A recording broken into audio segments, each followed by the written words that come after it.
episode 46 of Strange Bow Radio. I'm your host, Tobe Johnson.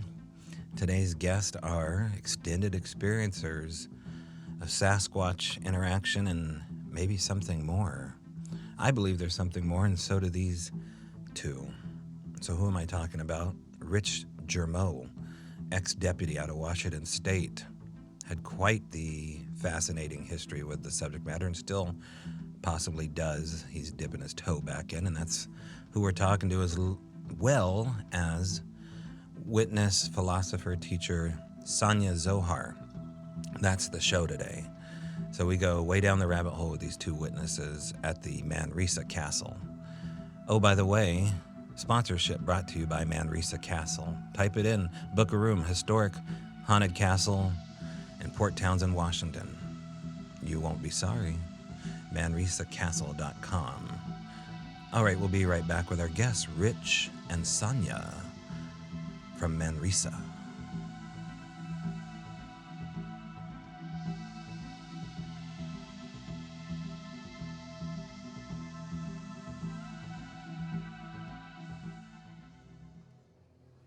Our guest today is Rich Germeau and Sonya Zohar, both extended experiencers of the unusual, Sasquatch, the paranormal, and the attributes that surround the deeper question of what the heck is going on here. Rich Germeau used to be Deputy Germeau, and with his law enforcement background, he experienced the brunt of his interaction, still quite possibly does. Sonya, on the other hand, is a philosophy major, a teacher, and has a unique philosophy as to what could be going on and what has happened with her.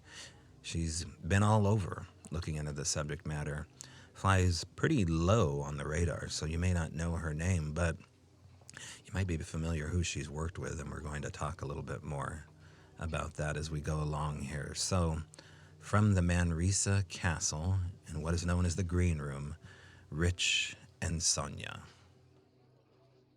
We're at Manresa Castle with Rich Germeau and Sonya Zohar. And let's just start with that. So we're all into the question here, what's going on with Sasquatch. We have our own theories about this, and we've had our own interaction. Sonya, I've heard a little bit about yours. Rich, I've heard more of yours because you've been, I don't know, is it fair to say you've been more open about this too, Sonya? A little less so? A little less so. I think a little less public, that's all. Okay, so, and there's a reason behind that. Yeah, it's funny, we just said, ultimately it's because there's a lot of dissension within the Bigfoot community, and a lot of attacks and a lot of hearsay and a lot of gossip. And I know we get that in every field, in every endeavor. Any sort of scientific endeavor, there is competition and whatnot. But it just seems unwarranted for me in this endeavor. I mean, we're all lay people. We're not hardcore scientists. There are very few hardcore scientists that are involved in this study. And so, you know, in my estimation, I would imagine that we would all be very forthcoming and sharing. And that's not the community I experience. But so I don't really publish, and I don't really go online and all that. But I am a very active researcher. And I will speak publicly, and I enjoy doing things like this. Yeah, so I don't have links and bios and all that stuff. Yeah, you're hard to find. I mean, I had to go through a couple of people to find you. Yeah. So have you been attacked? Oh, yeah. Okay, you've experienced it. Yeah, right when I started, the BFRO put a very non-true article about me. And I was okay with that. Like, I'm fine with criticism. But I reached out to them and said, hey, you know, I don't mind you critiquing my work. That's fine. But there's just some key points here that you're saying that are absolute falsehoods. And could you remove them? And then I got an email back from Matt Moneymaker just saying, did you not audition for my show? And I've never met him. It was just a very odd encounter. And there were a lot of comments on that site that were really derogatory. One was a death threat. I mean, it's Bigfoot. It's Bigfoot. Right. You know, and having a name like Sonya Zohar, you can find me anywhere. I'm not, right. Yeah. You know, it's not like Jane Smith. Like, where does Jane Smith live? So I do keep a low profile. I don't like that kind of drama. I don't like that kind of antagonism. I'm not really sure why someone would be so upset that I research Bigfoot that you would have to write so many derogatory things, and especially like something like a big endeavor like the BFRO and finding Bigfoot. Like, why would they reach out to me? I'm just a girl in the woods, you know? What do you think it is? I don't know. You know, we were asked that at the conference. That was a good question. There is sort of a conspiracy theory in general in the Bigfoot world that people intentionally try to sabotage other people's works to keep the truth not prevailing in this situation. I don't know that to be true, but it is kind of odd. I do find that there are people in the endeavor who spend more time making fun of people researching or casting dispersion on people's research rather than just putting forth their own research. Mm-hmm. So, I mean, but I do find that in any endeavor. I mean, you can watch. This summer I just watched a physics panel with all kinds of physicists from all over the world talking about different theories like the string theory and whatnot. And there were two competing scientists on the panel, and you can see they had a rub. So it's going to happen in every endeavor.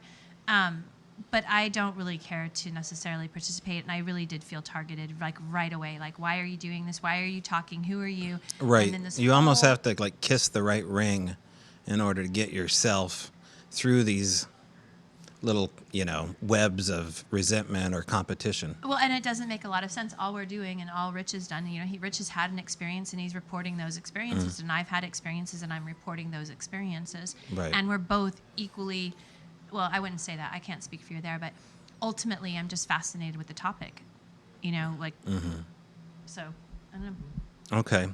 So as far as Rich, you've experienced this too? Experienced what? Well, I guess the backlash from being... I don't think so. Not me. Well, maybe not in the Bigfoot community, but certainly... I haven't experienced any backlash, really. Outside of it, possibly some from people that don't really know, or people maybe that don't really know me personally. Mm-hmm. Hold that mic. Keep it... Oh, people that don't know me personally. There you go. But I don't think anybody's really challenged me too much or said too much negative about me as far as... Mm-hmm. I'm pretty straight up, and so if they know anything about me and my background and everything like that, and we should mention they want to challenge my credibility. It's kind of difficult to do it, so they just kind of stay away from it. And you don't. I mean, the thing about me, and I got into this whole thing, wanting to really be the one, kind of. It was a distraction away from what else I was involved in my professional career.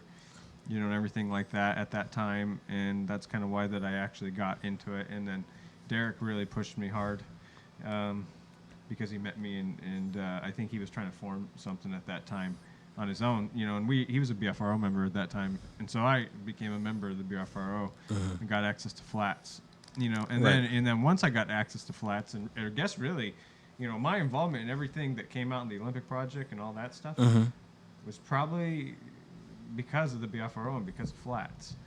Because let's explain what the flats are real quick. I've explained a little on the show before, okay, but what are the flats? Is it's the reporting database. When you go to the BFRO website and it says if you want to make a report, it goes to flats, right? And a flats is an access-only place on the internet where all these reports go.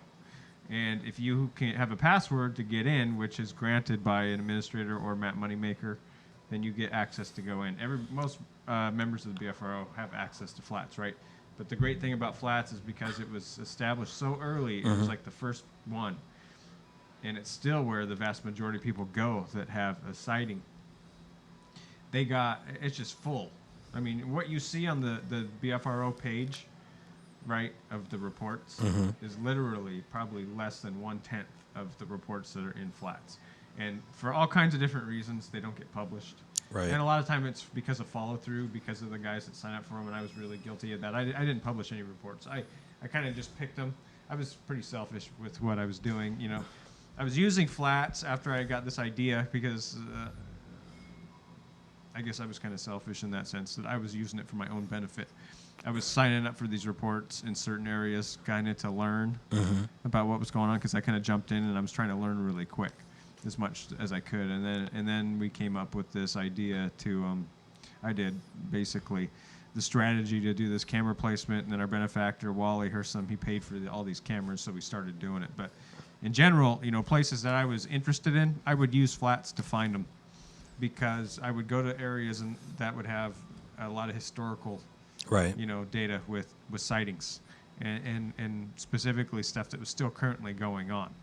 And some of these spots had spans of 50 years worth of stuff that was happening. And then I picked places that were close enough to me that I could do it in a day trip, go there and back. Right. And I had 50 cameras. And so, I came into it with a specific, viewpoint, really. I was kind of, and I had, it was really weird with me. It was because of my association with Derek, and he was so close to everything that was going on with Matt Moneymaker and Cliff and Bobo and all those guys at that time, and that show was just starting out. And Derek actually went and auditioned for that show with all of them, too. Right. He just didn't get picked. And so he had access to all the people. And Meldrum was really tight with Derek because Derek originally was a member of the North American Ape Project. And Meldrum and John Mayanshinsky actually traveled from Idaho to come and find Derek, because they had heard about him and seen him related to other investigations. I think the Gene Sampson incident, that happened about the same time as my incident did. And just let's hold on a second here, because the vast majority of people that are going to listen and watch this have no idea who these players are. So let me explain. What Rich is describing right now are people that primarily believe that we're looking for a relic hominid, something Newtonian science can explain. Okay, and you were in that camp. Well, no, I wasn't. I guess, I believed it was probably a relic hominid, or maybe an ape, but probably not an ape because it was too smart. Okay. And even in a hominid, logically speaking, how could it be smart enough to evade the technology, like it was? But I was comfortable at that point, thinking it was probably kind of rare. But then the more that I got involved in flats and looking through the database and really studying it, because I spent hours looking through that thing, and it really started to make me question, like, okay, there's so many sightings. There are so many sightings. And they're close together a lot of the times in proximity, too. It's not like they're spread apart. In some of these areas, like in Mason County in particular, where I was at, because I was focusing there, because that's where I was doing a lot of my research, because that's where I was living at. And it was just a really great spot. There were sightings going on all over the place, all over the county. But that county is cut apart geographically by water, So what I'm saying is that it was pretty apparent to me, it was common sense, logical, that we're dealing with a lot of groups of these things all over the place, and they're not spread out that far.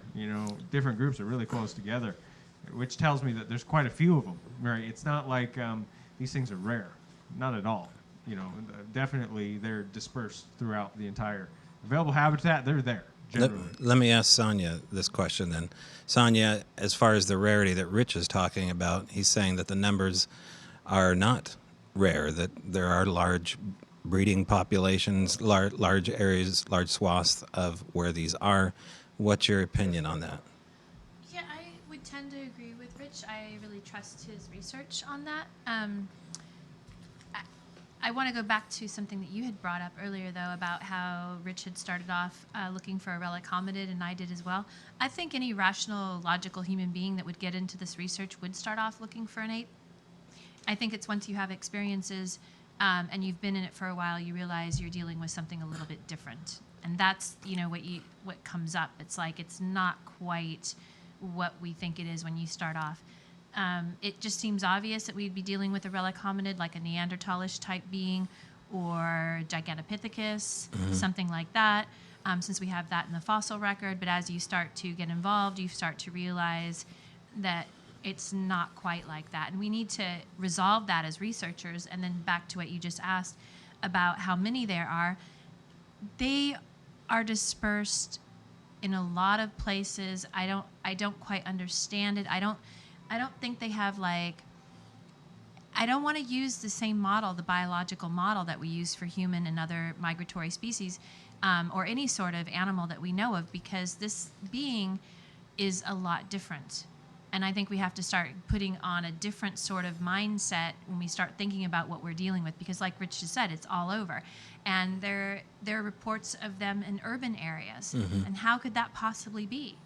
You know, how could we have a 9 to 10 foot tall bipedal primate in an urban area, or even a closely clustered rural area without really knowing it's there, right? Like without really seeing it every day. So the thinking has to change, the mindset has to change about what's possible in the biological record, because obviously we have something in, that doesn't match those qualities. And if you really look at something like an octopus, which science has just finally ascertained that the DNA structure of an octopus actually states that it might be a true alien on this planet. It has 8 brains, 3 hearts, blue blood, and they can not only change their skin to camouflage, but they can actually mimic their whole body to look like a different animal. So they're true masters of the water, which is really interesting. And if you want to put that same scope onto the Sasquatch, which are masters of the forest, we might be looking for something that we can't necessarily say can fit in that standard model of what our biological record is. Well, let me ask you this. I mean, you know some people in the field here. You've had a chance to work with some names, and so have you. The private conversation that these folks are having, and we're not here to out anybody, the private stuff is totally different than the public stuff. We all know that. But how much different? I mean, for the most part, the stuff that they're talking about usually is anecdotal stuff that they kind of surrender to, hence where they use things like, well, it's not a mountain monkey, you know, it's a relic hominid. We're going to start impacting people with this word to kind of give it a human quality somewhat. Or they'll say they're heightenedly aware. Well, what does that mean? What have you heard? What have you experienced? And, I mean, how do you feel about that as far as like, it's almost like a political correct tone that's coming across to explain this stuff. I think I was getting to that a little bit, and I'll finish kind of where I was at. I was directly injected with all these people, direct contact with Meldrum and everybody. I was talking to Meldrum on the phone at least once a week, right. And he was taking an hour out of his day, you know, to talk to me, you know, at that time, and we were discussing all kinds of stuff because I was telling him what was going on, and I was finding lots of evidence fairly quick. Right. And as my evolution, because I'm relatively into it for a shorter period of time, he's in it it's a lifelong thing for him, right, since he was a kid. Career. And I mean, career really, too. yeah. And he's like the head dude, right? And so I'm quickly evolving based on my investigations, especially at a couple of habituation sites and just things that didn't make sense that were going on, where my viewpoint was starting to be forced to be changed fairly fast. And I'm looking at it from a logical perspective as a law enforcement officer, because I was at that time. Right, and in the back of my mind, I'm not putting him on the spot or really questioning him, but I'm starting to question him a little bit in certain ways of thinking like, okay, he's on this direct path this way. He's in it for this many years. Obviously, he's having contact with people that are telling him the same sort of experiences that I am, and some of them probably are pretty credible. How is he not taking into consideration this type of evidence? Because it's unavoidable for me, even being a cop or whatnot. You know, even though it's not logical, I'm starting to see it personally. After even at first, you know, I'm talking to witnesses that are explaining things that are not logical and not really possible. But then I start to experience them at certain sites where things are happening, you know, a little bit. Well, surely you went through the phase, Rich, where you didn't want to talk about it because it is so weird. You know, I kind of kept to myself, but I'm not like that really. See, what it was like is, okay, what happened with me at Harstein Island was the peak of everything, right? It brought everything together. I was already starting to have doubts, but I was still wanted to believe it was a hominid, and I still could succeed at this, but I was starting to have some doubts. And then Harstein happened, and then all the weird stuff that happened as a result of that. And I called all these people, right?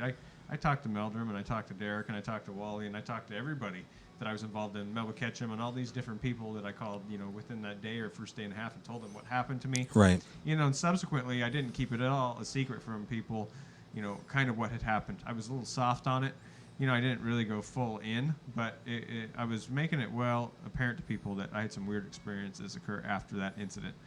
Right, and then what I ended up finding as a result is they weren't discrediting me, and they didn't want to not be around me, but they didn't want to hear about it, and they didn't want to acknowledge any of it. Oh no, they just walk right out of the and room. That was all of them. It was all of them almost, Right. Except for Melba Ketchum, because she's a little bit like a little crazy, anyways. But and I don't mean that in a bad way. And a few other people, Dave Plitus is pretty open-minded about the whole thing, and I was pretty talking to him regularly at that time too, and other people, Scott Carpenter, I started to talk to him towards the end of things because he was involved in the study with me as well. But what I was finding is that these people didn't want to acknowledge it, and I mean, I was considered to be credible by them. They wanted to take time to talk to me, but then when it got to be a little bit weird with what my experience was, and they still won't come out and say, we don't believe this guy or anything like that, because they know I'm not full of shit. But they just didn't want to go there, except it was real for me, and I had experienced it. And so what I'm getting to, the point is I went kind of public with this to a guy that I know, Greg Brotherton, who did some filming stuff, and I worked for him, and he wanted to make a interview me and do a studio interview. So that's where the Harstein video came out, and then the Lonesome Creek video, and then another one me and Sonya are in together. But he just took different parts and put something together.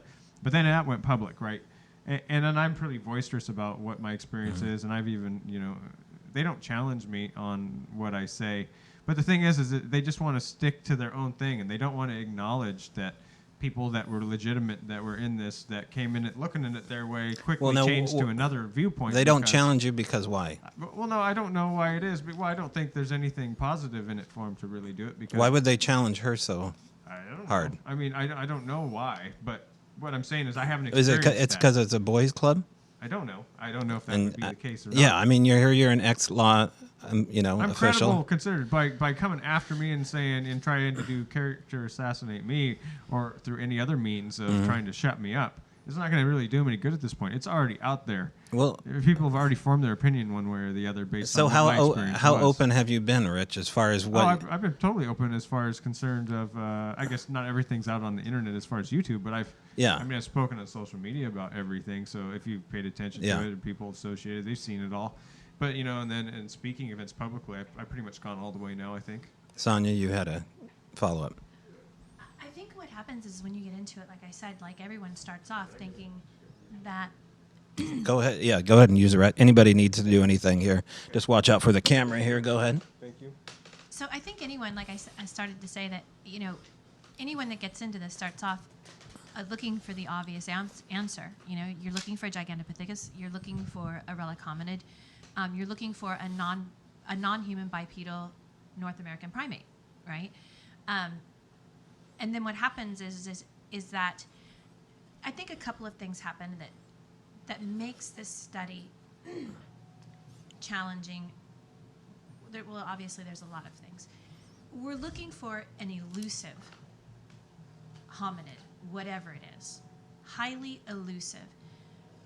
And then on top of that, it's highly intelligent, and then there's things that happen to you, with you, in your experiencing research. However, one of the things that most researchers will tell you is the truth, is that you don't pick Sasquatch. They pick you. They don't have to make themselves known to you. They live right here amongst us all the time anyway. If you see one by chance, 90% of the stories is it just walked away really fast. It just walked away. I saw it. Those people, not everybody who has an experience or an encounter will become a researcher. And not every researcher is an experiencer. Rich and I are experiencers. Dr. Meldrum is not an experiencer as far as I know. Meaning, he does the research, but he doesn't have the experience. Meaning, when he goes into the forest, he's not met with one of them. He's not had one walk up to him. Not that I'm aware of. I could be mistaken in that. Hold that mic nice and close for me. Hold that mic. There you go. I do believe that he saw one once when I was out with him in Canada. He thinks he saw one. But the type of experience that Rich and I have had, not everybody is privy to. this is why, and this substantiates why you have avid people who believe.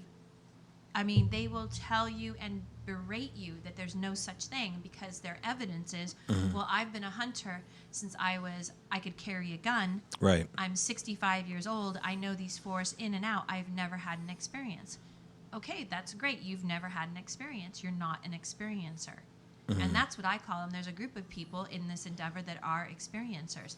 We have, for whatever reason, and Rich is one of them, they not only show themselves to him, they speak to him. They know where he lives. They know where I live. That was one of the biggest things for me, was that this phenomena, whatever it is, actually follows you home. And a lot of researchers who are experiencers will say the same thing. And if you're wanting to know, like, what do you mean? How does it follow you home? I'll give you an example of just this most recently. I came home, walked in my house, and I have this shelving unit, and nobody's in my house. I have 2 cats, and cats do not bring things in the house unless they are furry and they want to eat them. They're not sticks and stones kinds of things. And I look over on my shelf, and sitting right on the shelf is a stone. That wasn't there when I left for work in the morning. And these sorts of things are the things that people don't want to talk about. Now, I can't say, and I am not saying that that was Sasquatch at all, but I am definitely saying that that's a phenomena that I cannot explain, and it didn't start happening necessarily until I went into the forest looking for Sasquatch. And so what happens is people who are experiencers are reporting their experiences in this phenomenal kind of paranormal sense. And then you have people like Dr. Meldrum, who is a credible researcher from a scientific standpoint, who doesn't experience that. And of course, he's going to think we're crazy. It's pretty logical. Let me come back quick to that stone. What Yes. kind? It was just a rock. It was about this big, and it was sitting on this Color, size? just a average gray rock. No, nothing. Nothing special? Nothing special. Not rounded on the significant, corners? but definitely sitting on the edge of right when I walk in my house, this shelf, this what do you call it? A secretary. And it's sitting on the corner, and I just look at it, and I'm like, Now, is that an average experience for you week to week? Do you find I call them apports from wherever. Do you find these around? no, I don't. Not here right now, because I really haven't put the energy, and there is something to putting your intention into the research, right? I haven't put a lot of energy into where I'm living right now, and I have some reasons for that. But after my first encounter in Montana, it definitely showed up in California. And I was open to that type of phenomena where I was living, because I was living by myself on 5 acres, and so it was fine. Right now, I share acreage with people, and I don't know how they feel about phenomena happening on their property, so I don't really engage it. It's for me. It's not for them. But the stuff that I was experiencing at my house in California was, I was gifted. This is one thing that doesn't come up in the Sasquatch research too much, but sometimes you get gifted animals, just like a cat. Like, I had a deer in my backyard that had a perfect hole, just like stuff you hear out of cattle mutilation the ranch. stuff? Yeah, the ranch. Just like Skinwalker Ranchy stuff? Exactly. Like, I had this deer that had a perfect hole taken out of its chest, and I just It was delivered to your house? backyard. How close to like your door or your window? Probably about 25 yards. Okay. Yeah. So meant for you to see? Oh, yeah. Yeah. I was leaving that day. I was actually going to Texas to do an episode on Survivor Man. And there was really nothing I could do about it. I just walked. I saw vultures in my backyard, and I was like, whoa, what's going on? I was literally getting in my car to go to the airport. And I'm like, why are there vultures in my backyard? So I ran out and looked, and then I saw this deer, and I was mortified. Right. But I really couldn't handle it or do anything about it. I just wow, that's crazy. And when I got home, that deer was gone. I was gone a matter of maybe 7 to 10 days-ish. And there was not even fur. Not even fur. The whole deer was gone. And I thought that was also very strange. But I've had entrails on my porch. I've had one of the things they're tricksters. There's things that happen that are kind of funny, but one thing that happened, I felt like they watched what I was doing around my property. And so every night I would go out and cut wood or grab kindling for the fire that evening and grab wood. And my wood pile always got messed with in the funniest ways. Like I had a chopping block, big, it was a redwood, it was a big round, and I couldn't really get my hand all the way around it, right? I definitely never lifted it. If I did anything, I pushed it over and rolled it. It was huge and it weighed a lot and it was cumbersome. So that wasn't meant for somebody to lift and carry around. And one night I came out to chop wood and that whole piece was on top of my wood pile. Right. I remember that in your PowerPoint too that you gave there. So, Rich, go ahead. Those things happen, and so and these are the things. Not all of these things about following you home does everybody have. However, there are lots of phenomena that happen out there. Even Ron Moorhead talks about, in the Sierra Sounds when they were out there, even his friends like, okay, we'll talk about hearing this, but we're not talking about that light we saw. I'm not going to talk about that because they don't know how to process it themselves. They don't know how to explain it. And nobody wants to look like they're crazy. And speaking of looking like you're crazy, I mean, once you get into Bigfoot, you have to take the surrender. I mean, I had to do that. It wasn't like I walked into this saying, oh, Bigfoot. I'm like, oh, my God, I'm going to go research Bigfoot. It was like, and I got to talk to my friends about this, and they're all like, what are you doing? And I'm like, I can't help it. There might be a non-human bipedal primate in North America. How could you not want to know about it? How could you not want to know about it? Yeah. So I became obsessed. But I, like most people, started off looking for a biological entity. And I'm not saying it's not biological. However, we do have to somehow come together and start accepting that there are credible witnesses who have a lot of different things happen to them in this that is, for lack of a better word, paranormal. Okay, gifts. We're talking a little bit about that here. I mean, obviously, this is something that we're all familiar with. What's been gifted to you? And would you call them gifts? Nothing really. I've never had anything gifted to me. Now, wait a second. You have them come around your property, right? Yeah, but they didn't bring me anything. They took stuff before, but I had them take things at Dow Mountain at that place where I was doing research and bring it back and whatnot. But no, they've never brought me anything. Yeah. Never? No. Okay, well, you have some boundaries up compared to Sonya. Is that true? I don't know. Maybe. Were you gifting in the forest? Yeah, I was trying to get, but they didn't take anything from me either. But not at my house. But what I was going to say too is about Meldrum, because you mentioned it that he hasn't had these experiences. I think she mentioned that. Well, the thing about Meldrum is that kind of where I stopped at, and I'll just finish that real quick, is that it started to make me think about it as an investigator. And in the short term that I investigated for, which was maybe about 4 to 5 years where I was really heavy into it, and the fact that I was telling him all the stuff that I was finding and seeing and fairly regular. I mean, it wasn't like in my face that I was experiencing paranormal stuff right away. It wasn't until Harstein. It was just that it was strange at Dow Mountain to me. The level of intelligence that I was dealing with there, and the fact that they would come in, but they seemed to be completely aware of the cameras, and the fact that they weren't afraid of the cameras at all. They just find ways to navigate around them, or they would disable them, or whatever they would do to them. Just batteries going dead, all kinds of weird stuff.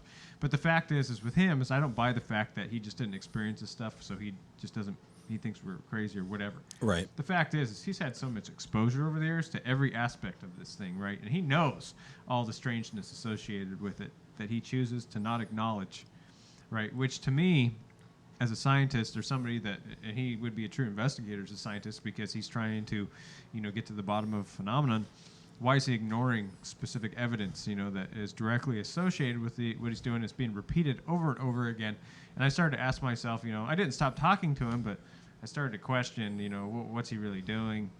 Because if he's doing this, how can he continue to go down a certain path, even though there's so much conflicting data out there that you choose not to acknowledge, but it all is just repeating itself over and over again. If you look back historically, even into ancient times, what the Native Americans are saying through their folklore and whatnot, It's exactly mirrored today and with what a lot of people have experiences and what they're saying. So, I mean, you've got 10,000 years of data essentially that are saying one thing, because you're in classical science and you're looking at it from a clearly classical science standpoint, you have to ignore all of this other.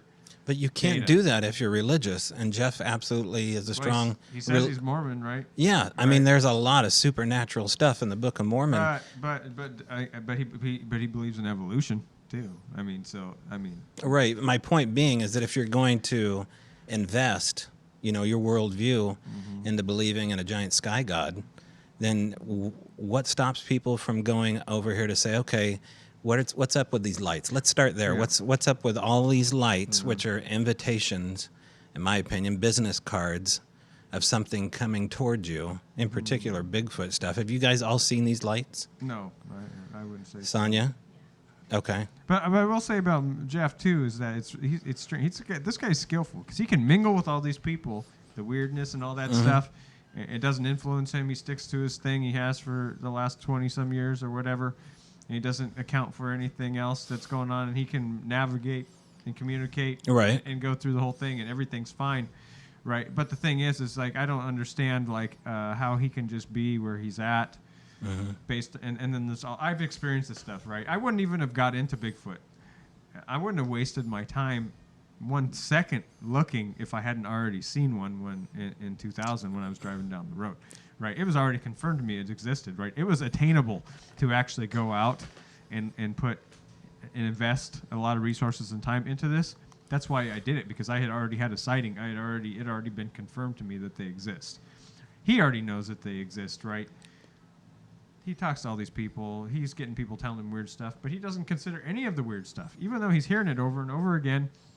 He's not telling these people they're crazy or anything like that, and I know he doesn't think they are, because they're not all lying. Some of them may be, but some are telling the truth. But why does too. Jeff get to be the gatekeeper for how the ball's moved right now? And I don't want to make the show about Jeff's opinion over what Bigfoot is. I understand our experience. We've all had experiences. I guess I'm getting somewhere with it. But then why do people still take DNA samples to Todd Distel, right?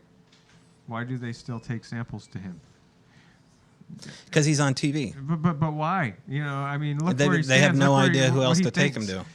And the thing is, and we already have we already have a DNA study, that was of $500,000 that 111 individuals identified. But the problem is that a lot of the people that even were involved in the study didn't like the results. And then the Brian Sykes thing and all that stuff, and Jeff dealing directly with him. Right. And that's all a strange situation. And what I'm saying is that. It is one way, right? She can say that it is. I can say based on my experience, and I evolved to this point, and she evolved from the point that she started with to get to where she's at. And her viewpoint may be slightly different than mine, based on what my experiences are. Right. But what I'm saying is that how can these people deny this stuff? Like Cliff and Bobo, he's a little bit in the camp. He's seeing things from a real open-minded point of view, and he's accepted the many possibilities, right? But then on the same token, you have Matt and Cliff, and they're really stuck in the same really isolated group like where Jeff is, where they're ignoring evidence and they're not passing on stuff they should be passing on to the public related to the field, because this is a big picture where everybody's involved to try to get to one big point where they want disclosure, right? That's what really this whole thing is about. But wouldn't you agree, Jeff, that they have slowed this down? Absolutely they have, because they're the faces of it. And they look at it from this really isolated way, where they're not even considering, I would say 60% of the evidence. They're only looking at 40%. They're throwing 60% of it away, right? Because when you look at Bigfoot in general and the whole phenomenon in general, right? We have, I talked about Mason County in general, where there's sightings all over the freaking county. It's cut off geographically from other parts because of water features and whatnot, where these are isolated groups of these things. They can maneuver and travel, but it's a significant trek to get to other parts of this area, right?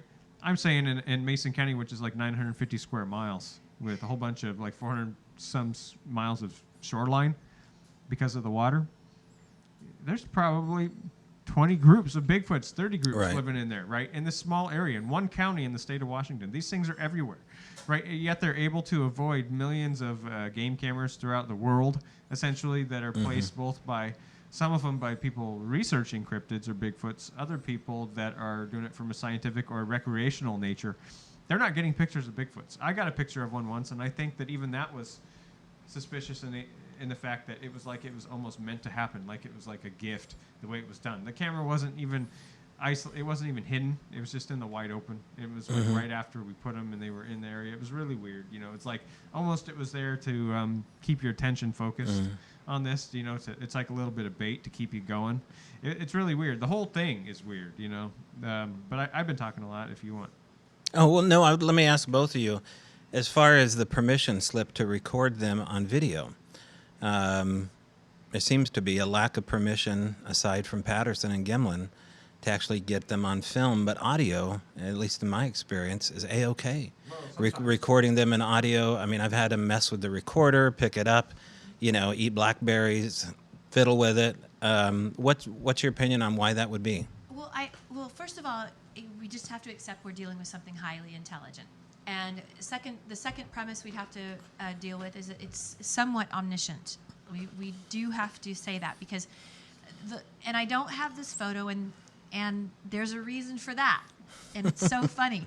So one night, I don't do a lot of trail cam stuff. I'm not trying to get them on photo. I don't even know what I'm trying to do anymore because it's just such a phenomenal topic, you know. And but one night I was putting my trail cam out, and this happened recently, and I just said aloud, I go, I'm not trying to film you, but if you want to show me you're still around, I'd love to see something. And I had the strangest photo on my trail cam that night. And what it was realistically, it was just this like very straight line, and there was light emanating from below it, right? It was lit up, like a light had come on, but there was nothing there. You know, like there was nothing to generate light. You mean like a slit? And yeah, then almost like if there, no, there wasn't even a slit. It was just this light coming down from a straight line, right? Mm-hmm. This random light. Now, I started laughing, and what was so funny is I went to send that photo to a colleague, and I was uploading it from my trail cam to my computer. But remember, I really had said the intention. I'm only doing this so I can see that you're still around. Right. I don't need evidence. I'm not looking for evidence.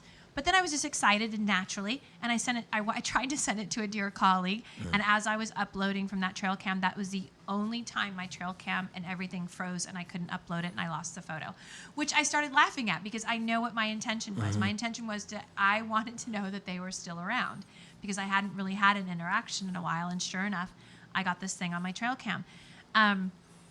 And I don't have the photo. So we have to accept that there's some sort of omniscience going on, that they're always around you. And like I said, when Rich wasn't here, they choose us. We don't choose them. They don't have to make an appearance. I don't think it's random that Rich was driving down the road and saw one. I don't. I've been driving down lots of roads my whole life, and I've never seen one. And there is an old native tale that says that one of the there's folklore for the natives that one of the trials for a Sasquatch, a rite of passage, is that it has to stand in plain sight of human and not be seen. Right. So that's very interesting. But Rich said like there's like maybe, I don't know, what'd you say, 60% that they're ignoring on evidence? I think so. Really, I would say 80%. A lot. A lot. Because as soon as it goes off Newtonian science, you know, they have shark eyes. A little glaze comes over there. They've gone black. I mean, they might as well have just left the room. Well, and one of the things I showed at the conference where we were all at was that show where Dr. Meldrum was on it and Sir Ian Redmond, I think he's knighted, I think so. I might be wrong on that. But anyways, Ian Redmond, who took over Diane Fossey's site, who actually believes in Sasquatch. He goes and looks. He totally believes in it because of the physical evidence he's found in Canada and abroad. And a couple of other scientists were on that show. And they said right at the beginning of the show, the premise is that if we're going to talk about this being, then we have to say that it is within the parameters of the biological record. We're not going to talk about anything that's not, which right there is not science, because science is about exploration. Could you imagine if Einstein said, I'm only going to talk about the phenomena that atoms do that Newton said they do, Right. where would we be? Right. So we have a biological creature, and we have to accept that it's a biological creature. It has a body. It eats. It runs. It smells. It breathes. We have 20% of our evidence on that, and then we have about 80% that it does all this other stuff. Right. So Well, real quick, before you go there, you shook your head when I talked about the lights. Oh yeah. Well, this was a turning point in my, and every time you go out and do research, there's always a turning point. Sure. And there's always a game changer. And I've always made jokes like, how far down the rabbit hole do you want to go? Because like I said, I started off with Gigantopithecus. I was sure it was Gigantopithecus, and I had visions of me reading books like Dian Fossey to Gigantopithecus. Right. Right. Seriously. Bold notion. Yeah. And then one time I was with a colleague in Canada, and we walked up to this lake. Now, this really, again, I can't say this is Sasquatch phenomena, and I'm not going to go there, but we literally saw these blue lights coming. First of all, one whole side of the lake was kind of lit up with these like blue lights, and I just thought people were camping. Mm-hmm. And then there were these other blue lights that were coming from that direction and flying up into the sky. And I kept saying, no, those are people camping down there. And he's like, no, that's a marsh. I'm like, no, because this is his territory, right? And I'm like, no, there are people camping down there. And he's like, no, that's a marsh. I'm like, no. And then I said, well, then we have to go home. And I wasn't frightened, but I said, then we have to go home. He's like, why do we have to go home? I go, because that's some UFO researcher stuff, and I do Bigfoot. And I don't need to know about this. I don't need to see this. I get to go home. And he started laughing, but I did. I wanted to go home because I didn't know what that was. But again, is that Sasquatch phenomena? I can't. So you were frightened? I wasn't frightened. I just didn't want to deal with that. I don't know. Now, wait a second. Really? Really? No. It was like a discipline, like I want to turn the switch off. It wasn't fear in any way? For some reason, I did not get into this to deal with aliens. But you got into it to get into the mystery, right? Into Bigfoot. Something, and I think probably, and I'll let you know that I'm changing about this, right? Mm-hmm. I'm shifting a bit. But, my whole mental construct for aliens, with the exception of E.T. via Hollywood, is not a pretty picture. Mm-hmm. When you see that big disc flying over you, you're like, they're going to abduct you and stick alien probes in you, Right. So there's a part of me that's like, okay, that's somebody else's dream. I don't need to have contact. I don't need to know what's in that flying object. So that's good. That's other people's stuff. But as we're doing this research, and actually I had asked Rich not too long ago, I had this encounter in the forest here in the Olympics. And when I described to him what happened, he said, oh, that sounds like a UFO. Mm-hmm. And I had to laugh at myself because what I had experienced again, with my mental construct, I didn't have that kind of idea that even that could be a UFO. Like, I really did have a belief system centered around the Hollywood version of what mm-hmm. an alien was. And yeah, that version is not pretty, so no, I didn't want to have anything to do with it. But as a lot of people find out when they do this research, that, when you go into the forest at night and you put yourself out there open to phenomena, mm-hmm. you're probably going to experience phenomena. And yeah, I did see something flying through the trees one day that I had no mental construct for, and I asked Rich about it because it was really small. And he says, oh, that sounds like a UFO. And I'm like, oh, yeah. Mm-hmm. I never even thought about I didn't even think about that it could be different mm-hmm. than what I had been raised with. What was the shape and size? You said small, and you did like... Okay, so it's a 2 experience, if you'd like me to tell the experience. Yeah. Okay, so I was actually just out hiking, and I had my cats with me, which used to go hiking with me. They loved it, and I heard this noise, and I looked up, and through the trees, and it was a big patch of alders, so it was very dense. There was a thing that flew completely horizontal with the ground, and it never wavered, and it didn't move right. It knew exactly where it was going. And the only reason why I'd questioned what it was is because it sounded like a drone. It really sounded like a drone. My cats freaked out, so I saw what I saw, but really my attention went to my cats and getting them away from it. I didn't know if it was a kind of hawk, a kind of bird that I was not familiar with. I really wasn't sure what it was, but I wanted to get my cats to safety, so we got off the trail. We got out of there. And once I got back home and back to to safety, I started to really think about what I saw. Broad daylight, something moving about 2 stories off the ground, but making a beeline through the trees with no wing flapping at a very, even. That's what got my eye. It was just like, Right. And Sonya's pulling her finger like it's on a tightrope. Yeah, and why it struck me is because even a bird would have to navigate through trees. Why? How come it's not navigating? How come it's not? How does it know that its course can be like that? What is it seeing? Right. And how can it stay so straight? And in my recollection, I had to admit that it did seem that I could kind of see like air displacement around it. As you're like moving through water and you would see a wake. Sure. I kind of had that impression, but it was a clear day. But again, it happened kind of quick. I didn't really have a lot to process. I did get out of the forest. About 2 months later, I was in that very same area, and I'm just standing there, and out of nowhere, that thing comes like out of nowhere, and it goes and right by me. And this time, I did notice displacement. You could see the air. The circle was about 3 feet in diameter. Okay. And I definitely saw air displacement, and it just went like that, like right by me. Again, I was with the cats. I grabbed the cats. We go. And then later I had asked Rich, because he's familiar with this area. And I honestly wanted to say it was a biological entity. That would be my first go-to. And then that's when he said, oh, that's a UFO. And I'm like, oh. Well, yeah. Is there a difference?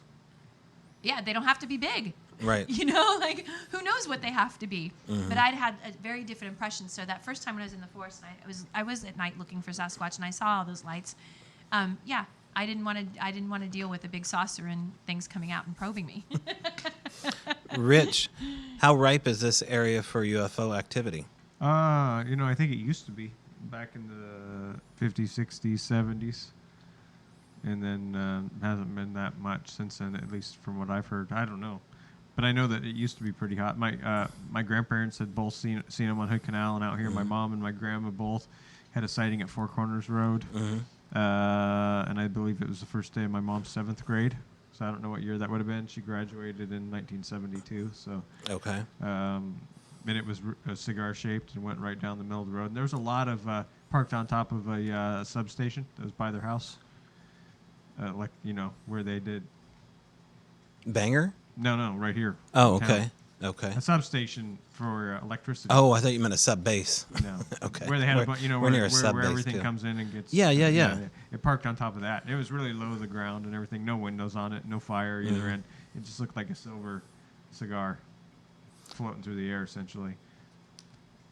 Let me ask you a question here. A lot of people report seeing Sasquatch on, power stations or electrical walkways where there's power lines, and they point towards the fact that game will go through those and it's easy pickings for them to hunt.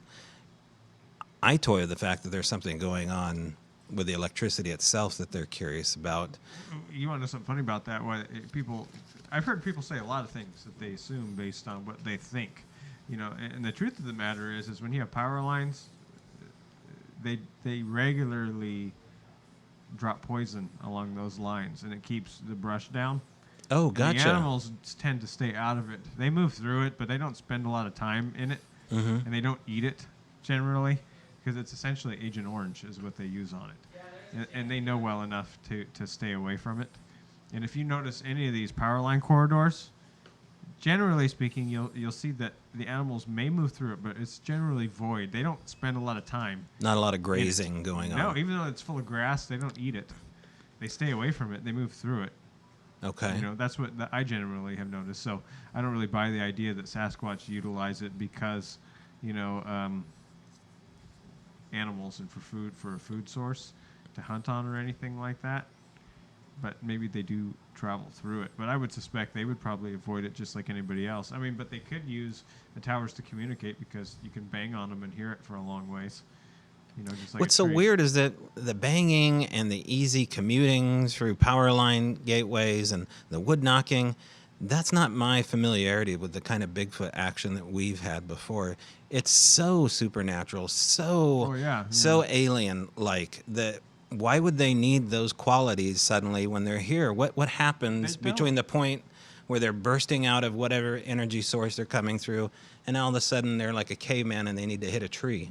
I do think, the wood knocking, though, what my experience was where at my house, where I kind of called them there, is I do think that could be communication, where they can identify other groups that might be nearby. Maybe sometimes they do it that way. I don't know. Mm-hmm. It's something for sure. But like I was saying, even before, the reason why that I end up really going real, I guess you would say, public with it, with the YouTube stuff, and end up through Greg, is because I told the story to a lot of people because I thought it was an important story to tell. Mm-hmm. Because my experience, it was a real experience, and it was outside of classical science, mm-hmm. and I testified to it that it happened.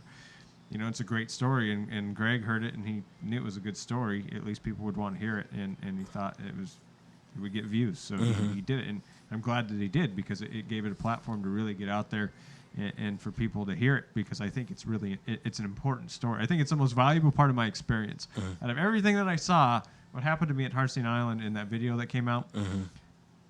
and because of my background and the fact that I had a previous sighting, and it's just great that it's out there. Mm-hmm. It's evidence. Now, see, I'm kind of bummed that you said the name of the island, and I'm toying with the fact that I'll edit it out, because what happens is... I want people to know. I've even gave them between what roads to go to on Sasquatch Chronicles and everything.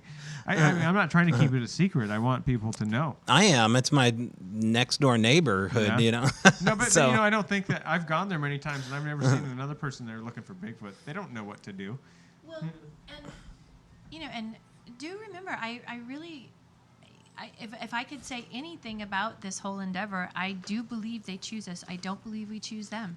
I really do. They do not have to make themselves known. We know this. They are highly elusive. They do not have to come forward for any reason whatsoever. So, yeah, I don't think giving away your spot. Okay, Harstein, I think is a great example of this, right? Like I told you, I knocked on doors around there. I went to 10 houses around there that were close to that area that bordered it. Right. And I knocked on doors, told them who I was. Some of them I did it in uniform when I was a deputy sheriff, and say, hey, I had this experience right behind your house. Did you know this is going on? And this is not like a new thing just with me. This is something that we had through the BFRO, through Flats. There was a good 10 years of data, 15 years of data. We had like 8 or 10 different witnesses. You want another beer? Yeah, I'll take another beer. We had 8 or 10 different... Sonya, water, beer? Okay. We had like 8 Can we do 3 waters and 1 more Guinness? Yeah, I'll take water too. But anyway, so we had all these different witnesses that had seen this at different times over different years, seen it at the same place.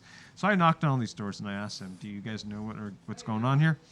Not one of them had any idea that there was Bigfoots living in their backyard. And this is really close in proximity. What I'm saying is that you can tell anybody that you want that this stuff is going on. If these things are able to not be identified or to be undetected from their neighbors, that they're living within literally feet from for years, why would anybody go in there looking to be any type of real threat? Well, see, the game cams, in my opinion, throw out this theory a little bit, because the game cams get rid of the phenomena. I haven't experienced that. Harstein, there was 5 cameras within 50 yards of where my encounter happened, and they had been there for months. Yeah, you were there checking them, right? Yeah, down mountain, where I had them taking gifts from me and stuff. Okay. And I did maybe get a picture of possibly a Lego one there. They threw rocks at me when I was setting cameras up. It did not deter one bit about coming around with the cameras. Okay. Eventually, some of the tactics I used pissed them off, and so they got offended, and things kind of stopped, and they actually did something that was really, really strange. He can have the Guinness, and we'll take the waters. But yeah, I mean... Thank you, buddy. Yeah, it's... Yes, Sonya. I think one of the things we're so industrialized and civilized, for lack of a better word, is like what humans like to call themselves. But there's a part of humanity that we have forgotten, right? We don't hunt for food every day, and we have forgotten what it was to be a forest dweller. And I just want to share with one of the things that came up in my research is I did some research to some tribes in Africa who had been discovered in the 50s, right? They were bush people. And this gentleman from Oxford, I read all his journals. He went to he was from Oxford. He went to a tribe that was entirely a bush tribe, and he lived with them for 2 years. And his research is funny. It's very male-dominated. He didn't even talk to the women of the tribe. He didn't know what they did. But he did get to live with these people in the bush. Now, he found out about these people because they would trade bush meat with the other tribes that did not live in the forest. And one of the things, so he knew about them, but they were not civilized. They were 100% nomadic. And this is in the 1950s in Africa, okay? And these are humans, okay? 1950s in Africa. They live nomadically in the forest. They leave no trace. Right. Zero trace. And two fascinating things came from that research. Well, there's several things. But one of the things that the tribe did was, they had fire. But they had these special leaves in a special container where that did not burn. Mm-hmm. And so they kept the same coal that they had from once they got fire. And that tribe carried that. One family was responsible for that one piece of fire. So in the 1950s, you have a people that are living so close to the earth that you can't tell where they bed down at night. They build their domiciles and their sleeping arrangements that day. They live where the game is. They catch their game, their food. They nomadically move through the forest. And the reason I'm telling you this is because one of the things that was really funny in the book and with the researcher is that the gentleman from England said, I've been with you for 2 years now, and why won't you take me hunting? And the man who was his liaison and was his caretaker in the tribe and invited him to stay with them, started laughing. He goes, well, you can't hunt. And he's like, why can't I hunt? And it became one of those moments that was who's on first. He's right. like, he started laughing, going, you can't hunt. He's like, well, why? Why can't I hunt? He's like, but you can't hunt. And then finally, after laughing, and these people had a lot of laughter in their life and a lot of games and fun, he finally just explained to the researcher, you cannot silent walk. Oh. So in the 1950s, you had a human tribe that could walk through the forest silently and not be heard. So there are things about our own people that we have forgotten that we have capabilities, let alone a being that's lived in the forest since humanity has been on this planet, because every culture has a history of a giant that lived in the forest going back to the Gilgamesh. So you have these special abilities and these skills that we ourselves have had, let alone think about some sort of relic hominid paranormal sort of being that lives in our forest. We could silent walk. Humans on this planet could silent walk through a forest, and you would never know they were standing right next to you, let alone this thing called Sasquatch. So often people explain the answer of Bigfoot as something that's lesser on the evolutionary chain. They're behind us because they don't have skyscrapers. They're not driving a cyber truck. They're interacting with nature. So, somehow that is lesser according to, most of popular culture. But your argument is against that. You're saying that these things are super evolved. Super evolved. We're actually, if you ask me, we're the least evolved on the planet because we don't have the ability to just be. Every being on this planet has the ability to be. And humans can't seem to get that right. So you think absolutely they have language? Oh, yeah. You think that they have religion? I don't know that. Okay. They have a culture? They have a culture. Do they have relationships? Do they have a husband, a mate, a wife? I don't know about I don't know about male-female bonding relationships, but they have familial and tribal relationships, and I think their tribal relationships are more bounded by family. They're familial. And why do you feel that way? My experiences in Canada, 2 different families I was around.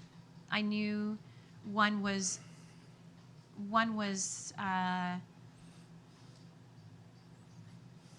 they have different familial structures, but they're familial, and they do have a leader in their group. They have a leader of the pack. One was male, and the other one was actually female. One was a younger male. There were 4 people in his group. The female had about 11 beings, but I only met her. I only interacted with her briefly, very briefly. And the male, I knew right away. I don't know how I knew that, but I was working with a colleague. His name's Randy Brisson. He's also experienced a lot of derision in this field endeavor, which he is not a hoaxer. Absolutely not. Matter of fact, some of the most amazing and credible physical evidences I have ever seen have come from Randy Brisson. And I was in his area. Like I said, we went to his gifting site, and I knew who was there right away. Like, it was just obvious. I don't really know how I know that. So I do think they have familial bonds. I don't understand any of their hierarchy. I still don't necessarily think that necessarily religion is an evolved state of being as well. I know chimps right now. They just had chimps. Ritual might be an evolved state of being. Ceremony and gratitude and appreciation for all that is given might be a higher state. But to blindly follow a doctrine, I don't think that necessarily is evolved, actually. I do think they are a higher species. I think humanity is really misinformed to believe they're the apex predator on this planet, the apex being, based on all of our results. The fact that there are something like Sasquatch, UFOs, and ghosts. We know all of these things exist, so why do we think we're the highest? David Paulides, his work, really actually asserts that humans are hunted. Humans are hunted. If you really think about the what happens to the people that go missing in Paulides' his works, he tells you right now, it's the young, the old, and not doing so well. Well, what do we pick off of a herd animal? What is the natural thing we hunt? Every being on this planet, every predator picks off the young, the old, and the not so doing well, right? But also he has people that are on the spectrum as far as high intellect, physicists, Germans. They're Germans, right? Yeah. But that could be, so that I think could do not necessarily with ethnicity, but it could do with blood type.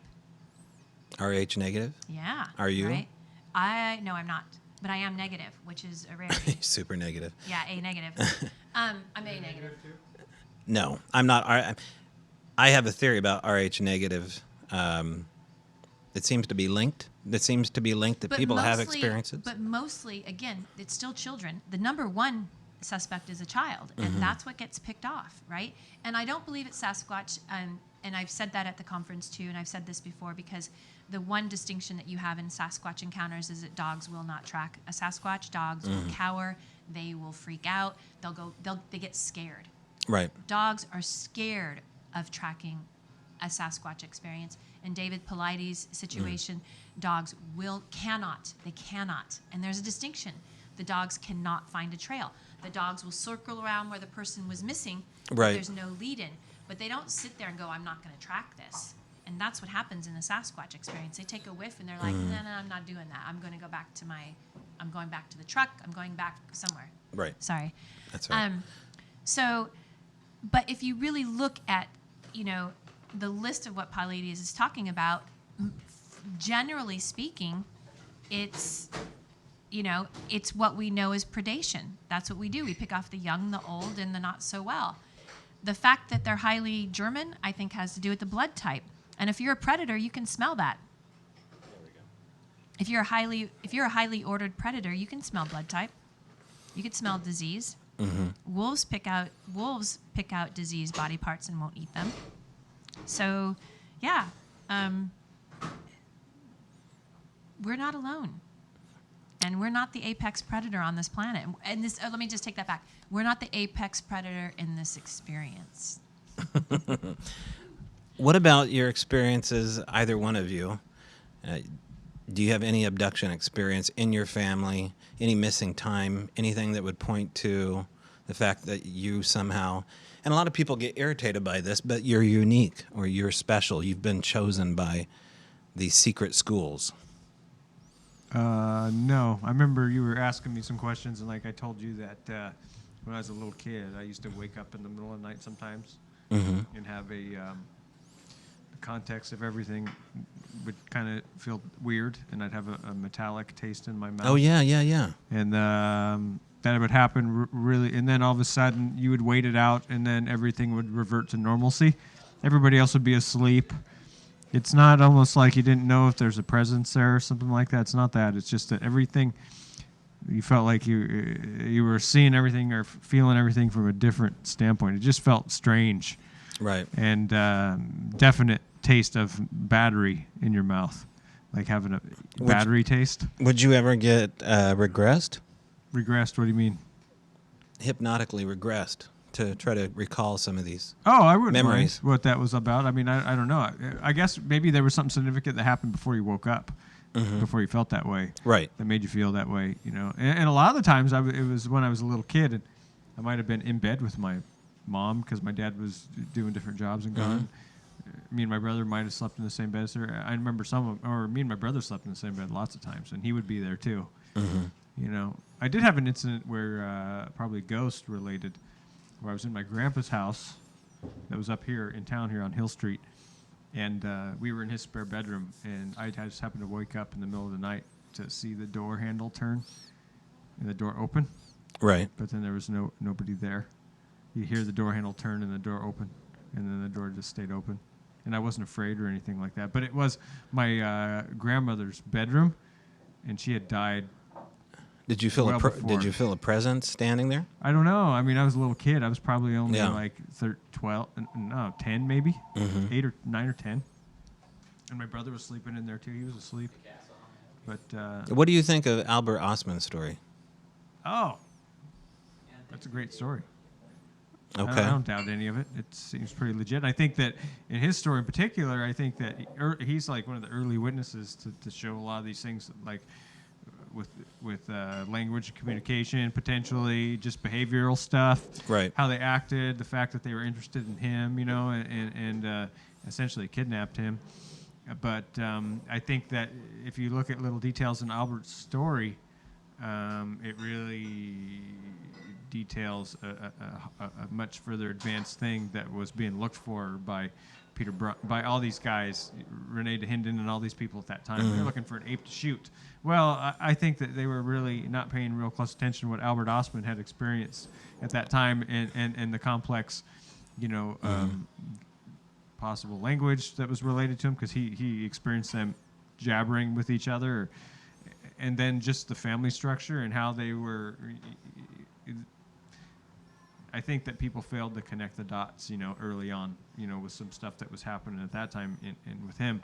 And then investigators, I think investigators for a long time have been ignoring what we kind of have experienced a little bit and what we've discussed today. And I'm not quite sure why it can't evolve and progress forward, you know? Well, let me ask you this. Less than 60 miles from us right now, parked off of Bremerton, is the USS Nimitz. Yeah. There's a huge wake of disclosure going on since 2017. Oh, related to... Okay, yeah, I know where you're going. Okay, so anybody who's not informed about it, you guys are all informed about this, correct, Sonya? I'm not sure. Okay. A group of naval pilots saw UFOs off the coast of San Diego, but this involves Bigfoot, too, because a lot of that money came out of D.C. towards Skinwalker Ranch. And, of course, Skinwalker Ranch has details about UFOs, but it's got a lot of Bigfoot stuff in it, too. Sure, they got Bigfoots that step out of portholes there. You know, I had a lot of conversations with Dave Politis. Me and Dave he was always talking to me, trying to get information out of me related to Justin Smedja, and Dave was involved with me at the same time with Melvin Ketchum. That's why we started talking a lot. And he was really interested in the first launch of the Bigfoot project, in fact, Olympic project, where Dave promoted us with some stuff that came out early on and was really engaged with us. Right. And I forgot. No, that's all right. No, we're talking about disclosure affecting this world and maybe helping move it beyond traditional Newtonian answers. Yeah. I mean, because to go to that world, to go into the interstellar answer of, anti-gravitational propulsion. Right. I mean, they talked about this omniscience that Sonya talked about, and I'm very familiar with the type. We all are with this omniscient element. Something may very well know that your Guinness is a quarter of the way full right now. I believe that whatever's going on has this type of omniscience. And in Skinwalker Ranch, they talk explicitly about this thing doing something, and let's call it the phenomena, interacting with them the moment that their heads were turned. Now, it wasn't a matter of the fact that this stuff listens to you.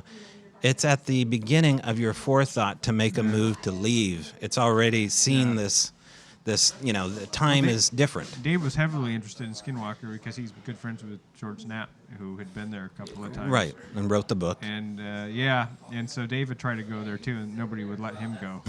But anyway, so I'd heard about that place long time ago, 10 years, about what was happening there and the intrigue, and he was telling me stories about what were going on and who George had talked to and all this stuff. And so, I mean, what is there, 21 trillion missing from the Pentagon related to black ops, possibly? Oh. There's a lot of money going into this type of research, right, that we don't ever hear anything about that isn't subject to... That was before 9/11. You're talking about the... That was a few trillion missing. Right. But now they're talking, there's 20-some trillion altogether that have just disappeared through the Pentagon, right? Mm-hmm.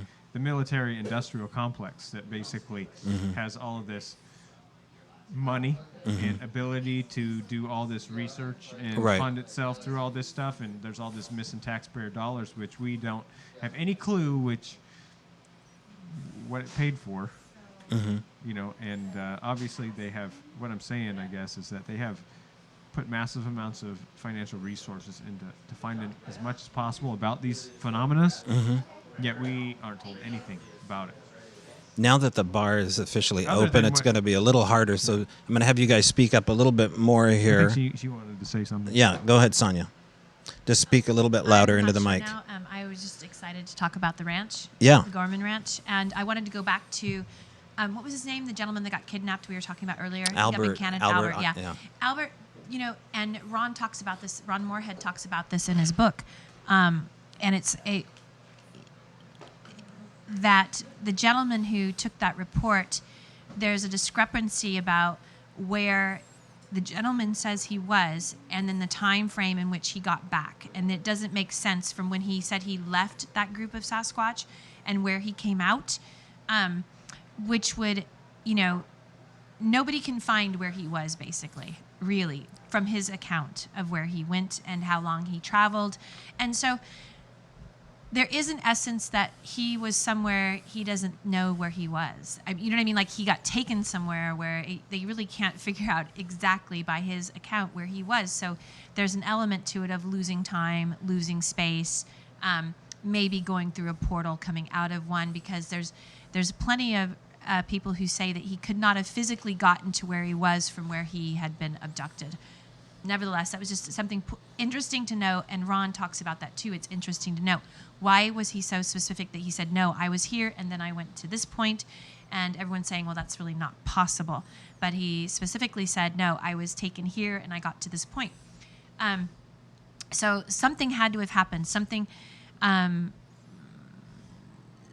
happened with the space, because it's not adding up. With the Gorman Ranch, I don't like to ever say that name, the other one. Because they are there, right? And they are a dark energy. And I do believe the native, you don't want to talk about them. Right. And I do get the sense that with them it's something, and it's the same with the Sasquatch too, right? And the UFO and all this paranormal information that we're talking about. Nietzsche was right. If you stare into the abyss long enough, it stares back.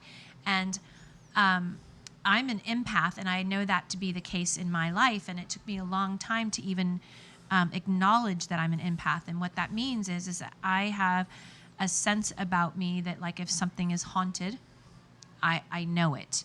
And I've always avoided that because of exactly that thing. Once you look at something, then it knows you're looking at it. It's intelligent. It's two ways. There are two types of spirits. Although there are two types of spirits on the planet, there's the type of entity that just gets trapped in an emotional blockage, and you can be privy to that. It's actually not conscious, but there is another type of energy that is absolutely conscious, and that would be the type of energy that creates poltergeist, for instance.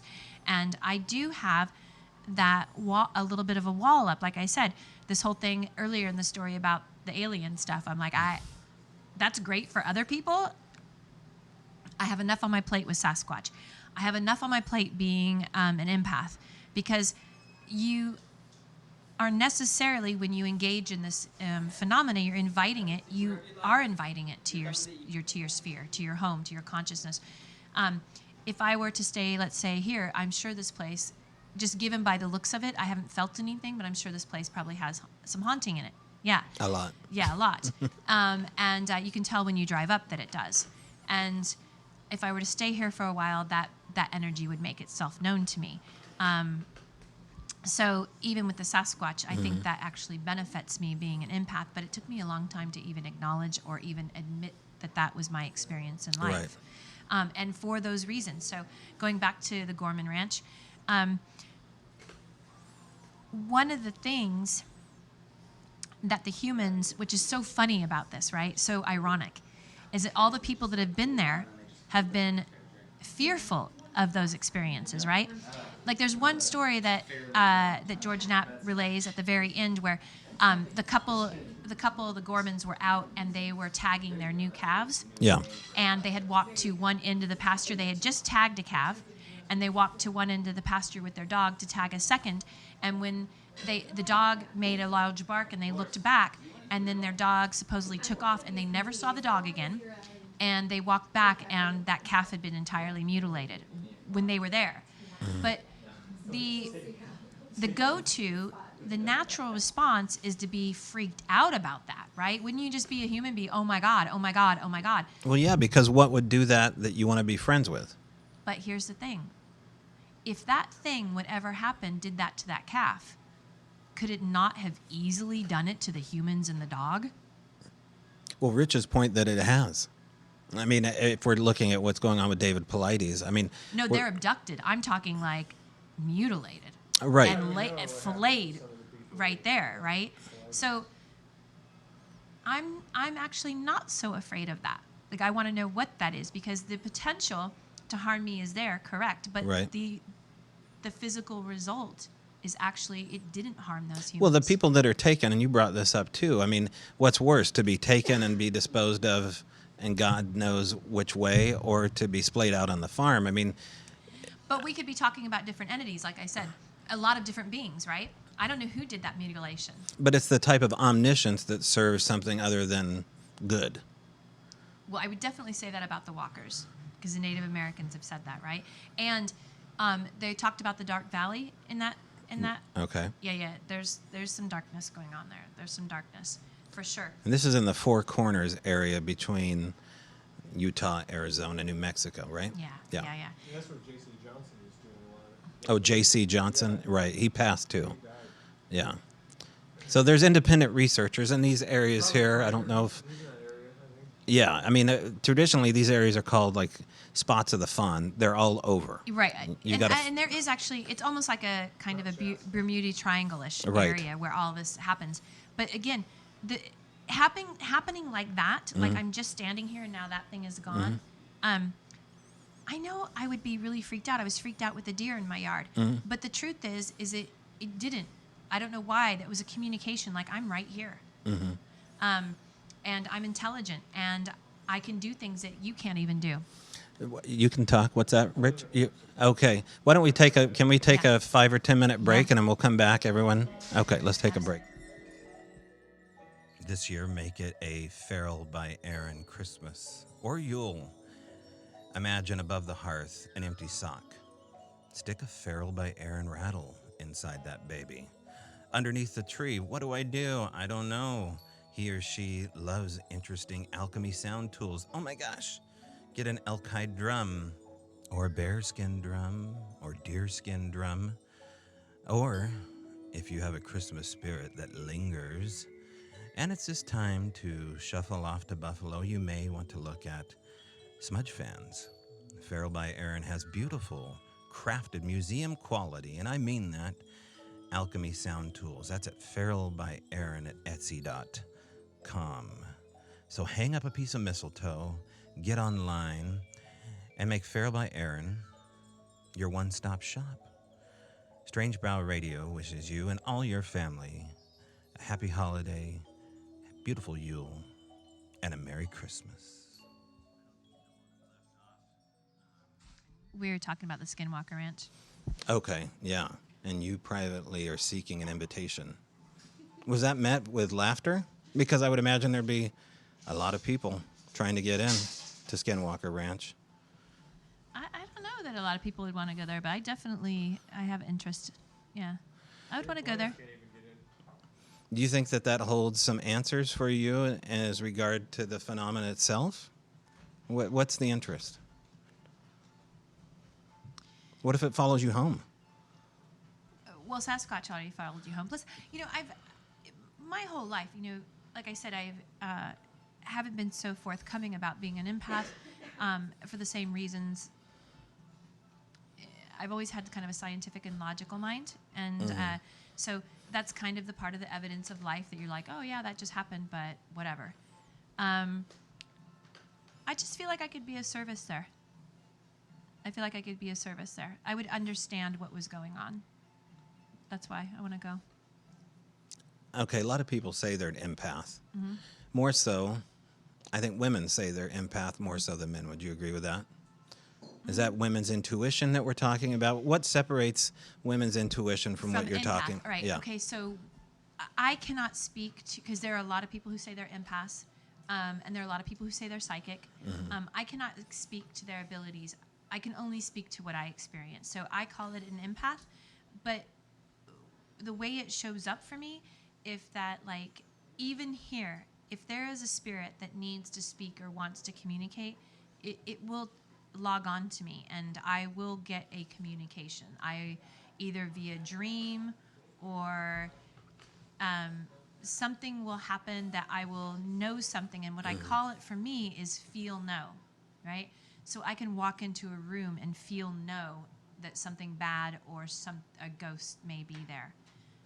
Feel know. Feel K-N-O. know. Got you. Okay. It's a feeling that no. And that, again, I'm only describing my experience. I can't tell you what other people, and I don't want to, I say it empath, but what it means for me is that I feel know things. Mm-hmm. And it doesn't happen all the time. I can't like look at Rich and go, okay, this happened like a psychic would. Don't look at him right now, especially. I'm getting, you know how you see those guys where like, I'm getting the letter M and you have someone in your family. No. But what'll happen is I could have been hanging out with Rich, and then that night I'll go home and dream something about him and tell him about that dream, and it'll come up true. That's happened my whole life. Mm-hmm. So I get spoke to in dreams, Mm-hmm. And then knowing something. I'll give you a good example as far as like, I had a dear friend who swore that his house in Kansas was haunted. The house that he grew up in, the house that his mother still owned, and she passed away in, right? Right. And that house was haunted, and he said there was a room in the house that nobody went into. They boarded it off because they had kind of poltergeist activity in the room. But they never left the house because the mom liked the house for some reason. And so they just lived with that paranormal experience in one area of the house. So he told me that story, and it was in the back of my mind. He had mentioned sometimes ghost things happened, and again, back in my mind. One day we were sitting down for dinner, and he brings out this photo album, and he's showing me all these pictures of his youth. And as he shows these pictures, I'm seeing his house, and I recall that he had told me these stories that it was haunted. And I'm going through the photos, and I'm like, I'm not getting anything. I'm just being honest with you. Like, I don't know why I know you have these experiences in your home, but I have to tell you, I'm not getting anything. And I keep going through the photos, and we're talking, go through some photos, and he pulls out this one photo. And it's him and his brother on a swing in the backyard. And it's behind the house. And I look up and I see this little window. And I was like, oh, yeah.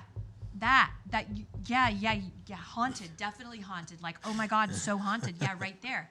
And he just looks at me. He goes, that's the room that was boarded up. Oh, really? So it's a feel no. I can't really, and I just got chills telling you that story, but that's the absolute truth. That was the room that was boarded up. That was the room that was haunted. That's how it shows up to me. I've been like that my whole life. And even feel no something, as a child, we lived in Spain and we did a lot of traveling in Europe, and my parents wouldn't know things. They would, even to the fact like knowing what signage was. And I recall my parents asking me, Sonya, what does that sign mean? And I'm like, oh, you can't go that direction, or you have to go this way. And feel no, I didn't know how I knew that. And they didn't know how I knew it either. What about psychometry? What's psychometry? Ability to know things by touch, feeling objects. Yes, but not always. See, this is why I don't call myself a psychic, and is because I don't control it, right, at all. Yes, I can pick objects up and feel no things about it.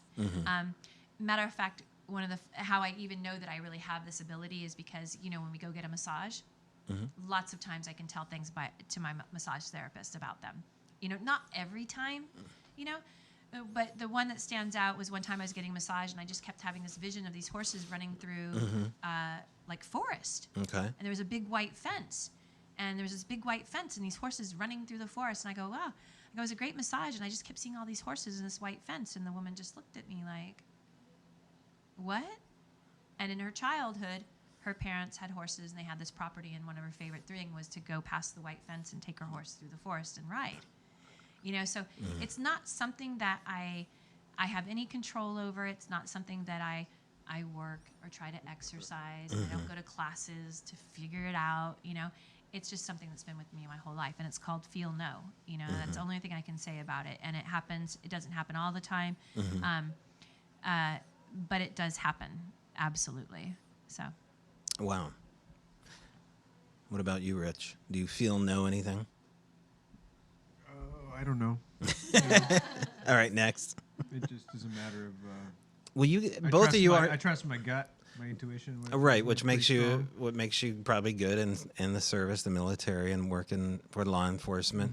But you both aren't doing anything to amp up your intuition, your abilities. Oh, I don't know if that's the case or not. I am. You are? Probably. Yeah. Like what?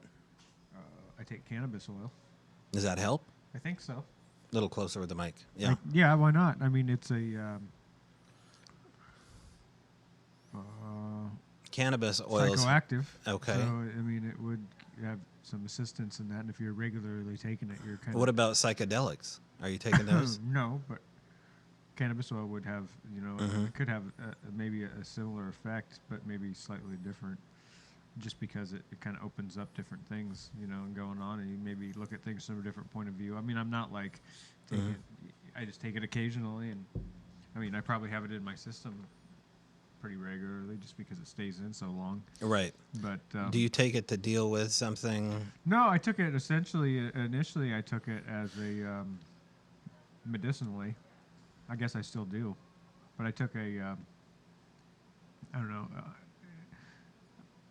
don't know if you heard of Rick Simpson before. No. He's a guy that kind of I guess he refound this cannabis oil extract where they do an alcohol extraction from cannabis, just marijuana, flower, leaf, whatever, where they soak it in alcohol and then they cook it off in like they cook the alcohol off in like a rice cooker, for example, where the alcohol vents off, gases off, and then you end up with a really like heavy black thick oil. It's like a complete extraction of the plant. It's really high in THC, depending on what the concentration is in that specific strain. And it's black because it's got chlorophyll in it and everything, cannabinoids. It's got all these compounds in it, and medicinally it has a lot. I mean, you can allegedly people have used it to cure cancer and do all different types of other things where it's helped.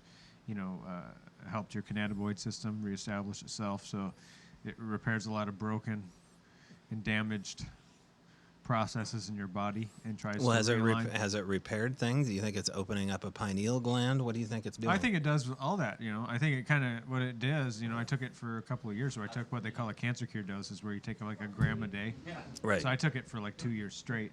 After I got done being a cop, and I had some post-traumatic stress and stuff related to that, and I was dealing with just a recovery in general of that stressful environment consistently for so long, and it really helped with that, I think. And then I used to have high blood pressure, and I don't have that anymore. And so it was hereditary with me, but I think the oil in particular kind of fixed that and just did other things. And, and it really opened my mind up, I think, in general, and allowed me to be a lot more open-minded. Well, what did it open up?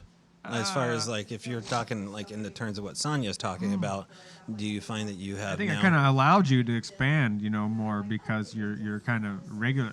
Okay, think about it this way, right? You're taking marijuana, this oil that's like 80% THC, and you're having to acclimate yourself over a period of time so you can handle a high dose, which is considered a dose that they would use to cure cancer, which is like a gram a day over 3 months. But I did that for over 2 years, where I took that same amount. Right, so I acclimated myself to being able to take a really high dose and function normally. Mm-hmm. Yeah, I was stoned a lot of the time, but nobody knew except me, right? But at that same time, you're taking this massive dose of cannabinoids, THC, CBD, all this stuff, all these ones they don't even know, and that has a psychoactive effect, right? So nobody else knows that you're basically kind of, I guess you would say you're slightly on a trip for consistently for 2 years straight. And I guess if you can imagine what kind of doorways might open up, or I know when people use marijuana, right, you might think of things in a different point of view. It can help people be creative. It can help a lot of different aspects. Well, think about it when you're taking a really high dose that you're acclimated to for a long period of time, where you're just kind of in this period of expanded thinking for a long period of time. So your mind's wandering, and you're thinking about all these different possibilities of things, and thinking about things in a different way than you normally would have, and you're kind of standing outside yourself, so you're able to sort of look into yourself and maybe solve problems, because you can kind of look at yourself in an abstract way from the outside, right, and kind of dive in and see the pathway for repair that normally you wouldn't be able to see, right? And that kind of helps, and that kind of helps in a lot of things. So it brings you outside your ego to where you can kind of see where the maintenance can go? Maybe you can fix a lot of things that way with the assistance of this type of thing, and I think I was able to do it with myself.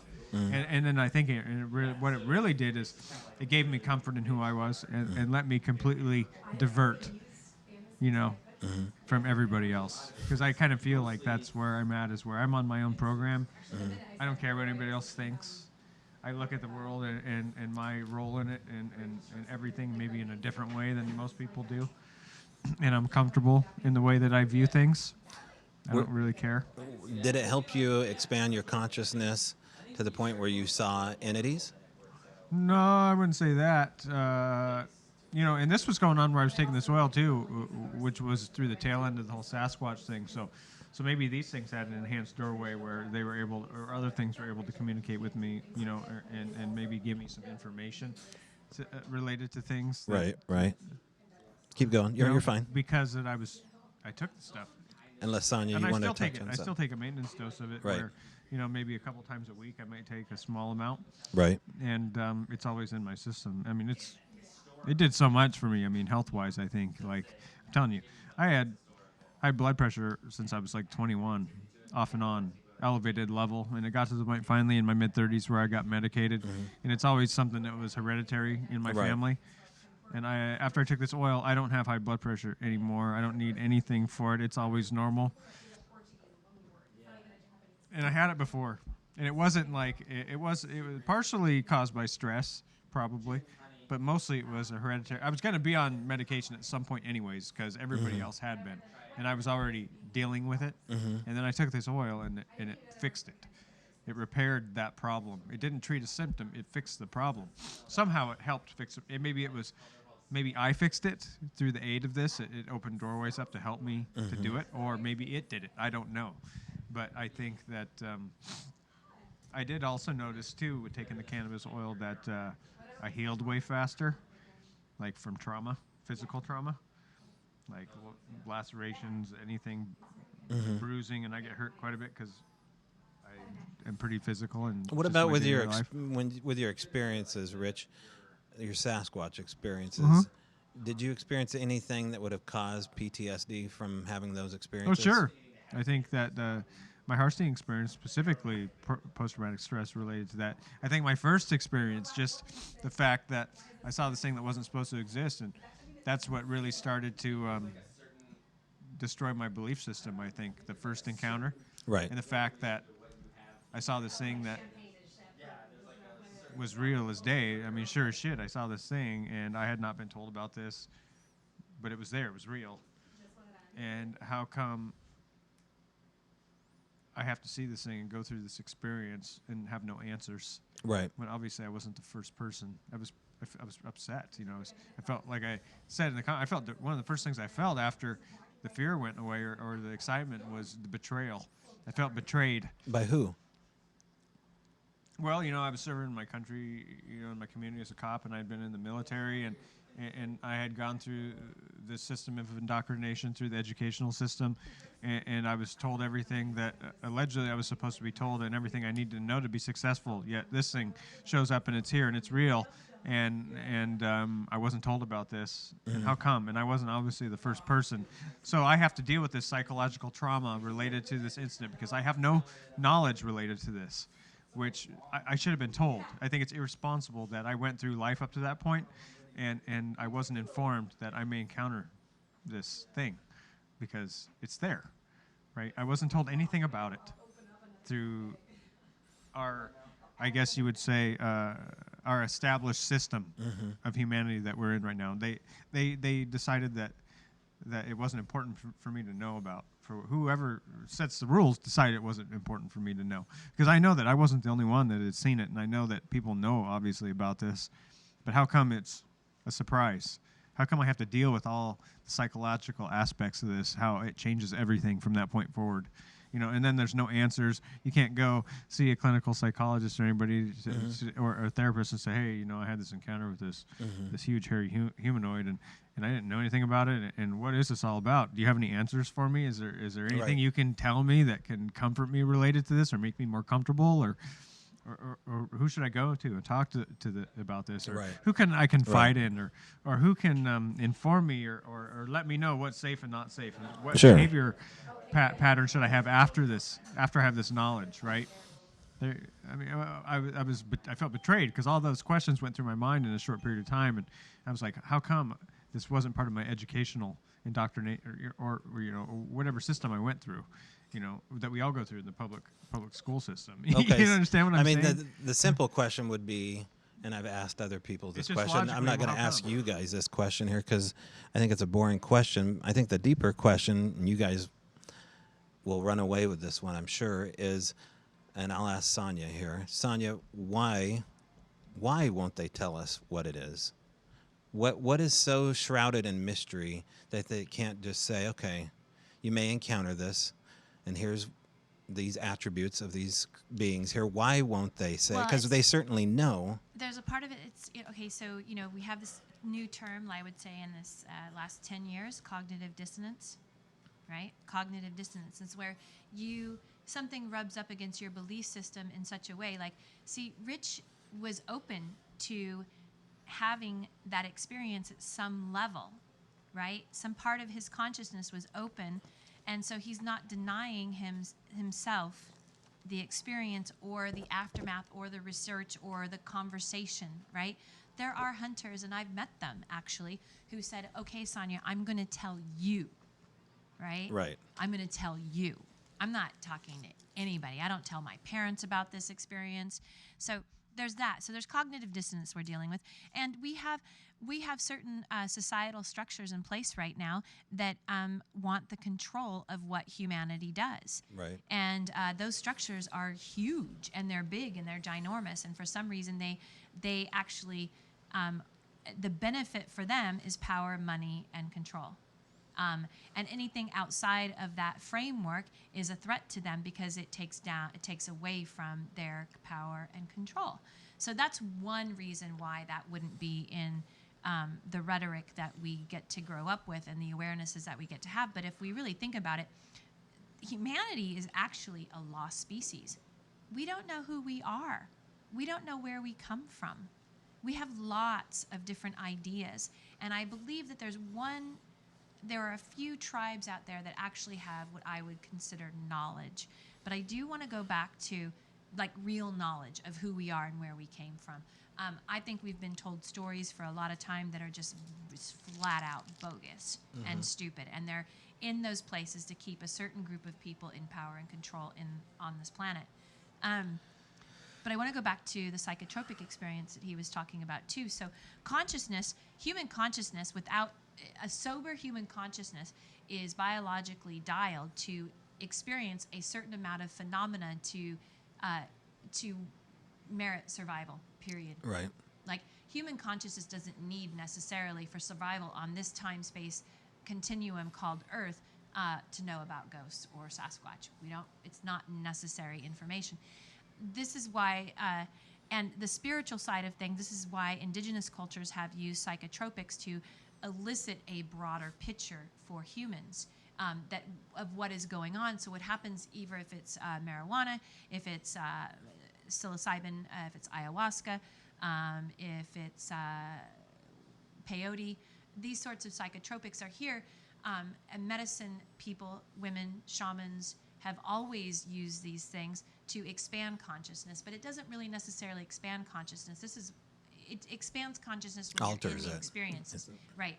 But what it does is that let's say consciousness is a spectrum of color, or the spectrum of light, right? We have a certain spectrum of consciousness, and when we take these psychotropics, what they do is they expand the ability to see more in the spectrum. They allow us to see more of reality that we're not allowed to see just of our biological driven being. So, and that's why these psychotropics are illegal. Oh, you feel that's why? That's one of the main reasons. Yeah, because the powers that be, and I'm going to say Western capital Christian, specifically Catholic, specifically, I don't know why all the people want to go to Area 51. If we want to crash anything, we should crash the Vatican. I like it. All right. Seriously. I like it. Storm the Vatican 2020. Vatican. We want to get in there and find out what you heard it here and first. What text you have and what are you hiding from us? Yeah. And what have you stolen? There's stolen power. The Vatican has stolen power and stolen spirituality. They burned the church in Alexandria, or they burned the College of Alexandria. They stole all that knowledge. And I was just speaking this weekend about a conspiracy theory in Bigfoot, and I'm like, well, let's forget about Bigfoot. Why don't we talk about why there is a concerted effort on this planet to eradicate indigenous cultures and all of their knowledge? And right now, the biggest thing we've got for humanity to remember who we are as a species is a place called Göbekli Tepe. It is the most fascinating structure we have. And where is Göbekli Tepe? Oh, it just happens to be on the Syrian border, being destroyed. Right. Major war conflict. Right. And ISIS, whoever they are, systematically went in and destroyed temples. So, if you're a political entity and you're trying to express your religious freedom and whatever your ISIS plan is, why are you destroying 10,000-year-old ziggurats? Like, why? I'm not buying that at all. If you want a conspiracy theory from me, answer that one. Why is it that Iraq, Iran, and these places that have these tens of thousands of years old structures and megalithic things, ancient things, and we're destroying those, right? Like, why? And who's doing that? And the same thing in Australia, the Catholic Church had a program into the 70s. Yeah, late 70s. The late 70s to capture indigenous aboriginals and breed them out. Rape them and breed them out. 3 generations, the Catholic Church figured if you raped them and bred them, you would have a white child. Yeah, there's whole generations of they call them abos, which is the racist term, but the aborigines there, the kids and the brothers and the sisters are all meeting for the first time ever because they've been adopted out into these farmed out, yeah. And they wanted to eradicate all of their wisdom. And the Aboriginals probably have the most correct, if I could say, of any sort of philosophy about where we came from. Because ultimately what they say is everything is born along a song line. Right. The song line is a vibration. All phenomena is vibration at the subatomic level. So if you're looking at quantum physics and you're looking at their metaphysic, they really have pretty much the truest metaphysic that's been on this planet that we can communicate about. I don't know what the Egyptians thoughts were still, like there's ancient Hindu texts, we're not really quite sure. Right. There's ancient Buddhist texts, they have, but these people still have a living language and a living philosophy of where we came from, and they're being decimated. But the song lines say that every being, every particle of matter that you see right now is born along a song line. A song line is a vibration, right? Humanity has a human vibration in which we manifest, but you as a human being, me as a human being, all the humans have a vibration as what we show up in. Right. Right? So why, if we want to talk about conspiracy theories, my question is why are we wiping out all of this amazingly beautiful, wonderful, rich history and knowledge? But don't you think it's been a cycle for the eons? We destroy, we rebuild. If we dig deep enough in the earth, we'd find all this crazy stuff like Göbekli Tepe. It's a cycle. Right, and I don't know if that's a truth or if it's a narrative. I like it. I hear it. I hear what you're saying, right? But we do have a narrative that we need to destroy things and everything in order to recreate it, or we're destroyed and recreated, or we're destroyed and recreated. Yeah. Or are we just buying that as a narrative? You think that's the new narrative? I think it's definitely a narrative that we promote. Matter of fact, I just watched a PBS special about ancient cultures, and they full on said that war was necessary because it gives us more technology. So PBS, and this is a 2019 or 2018 show, is telling, the people who are watching it this narrative that we have to have war else we won't have great technology. That's a narrative, and that's debatable. The Earth goes in cycles, right? The Earth does go in cycles. However, this destruction narrative, do we really know that's true? And we were talking about evolution and what's the most highly evolved thing on the planet. Well, wouldn't compassion, wouldn't camaraderie, wouldn't those be more highly evolved than we have technology to blow you up? That seems very easy. I agree. Yeah, you know, very easy. And we keep buying into these narratives that really, we're not really questioning that narrative. We just buy it. And just like he said, that's why he's angry. That's why he's angry, because he bought into the narrative that Sasquatch doesn't exist. And then he's driving down the street, and then he sees a Sasquatch, and now he's got to confront that.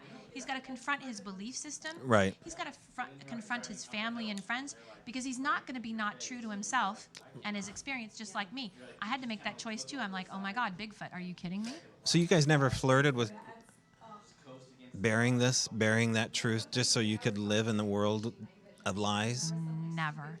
Never. Not even. It's not your personality, though. Not even. But many do. I mean, you have to imagine.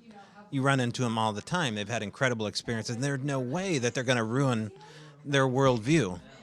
Well, no, I think that timing and all this is all important in the personalities, and like it's all kind of maybe meant to happen. But I mean, right now, you look what all this is built up to. Where are we at right now in the world? We're in this period of time called the Great Awakening. You know, where you have all this governmental stuff going on related to the QAnon issues and Q and all this intelligence and information that's being divulged to the people. And then you have a president that is there who allegedly is, fighting this war against this deep state and draining this swamp. And then ultimately, as part of this process of the Great Awakening, the people are going to be empowered with knowledge and information that's going to be revealed to them, which has been kept from them to maintain control, right, through the church, through the central bank, and through all these forms of enslavement, where we're in this feudalist system where we think we're free, but really we're not, because we're enslaved by debt through a banking system and through a religious system, through this Catholic Church, right? Where we don't really have any legitimacy. Everything that we believe is kind of fabricated in front of us, and all the information is controlled, because information is power. Right? We have all these intelligence services that have done nothing over the past 50 or 60 years except, advanced technology through the Germans and the Nazis, what they got from that aspect, and expand and find out as much knowledge and information they can about the natural world and all this stuff, and doing all these experiments and potentially. But Rich, wouldn't it be easier just to take the blue pill? Why?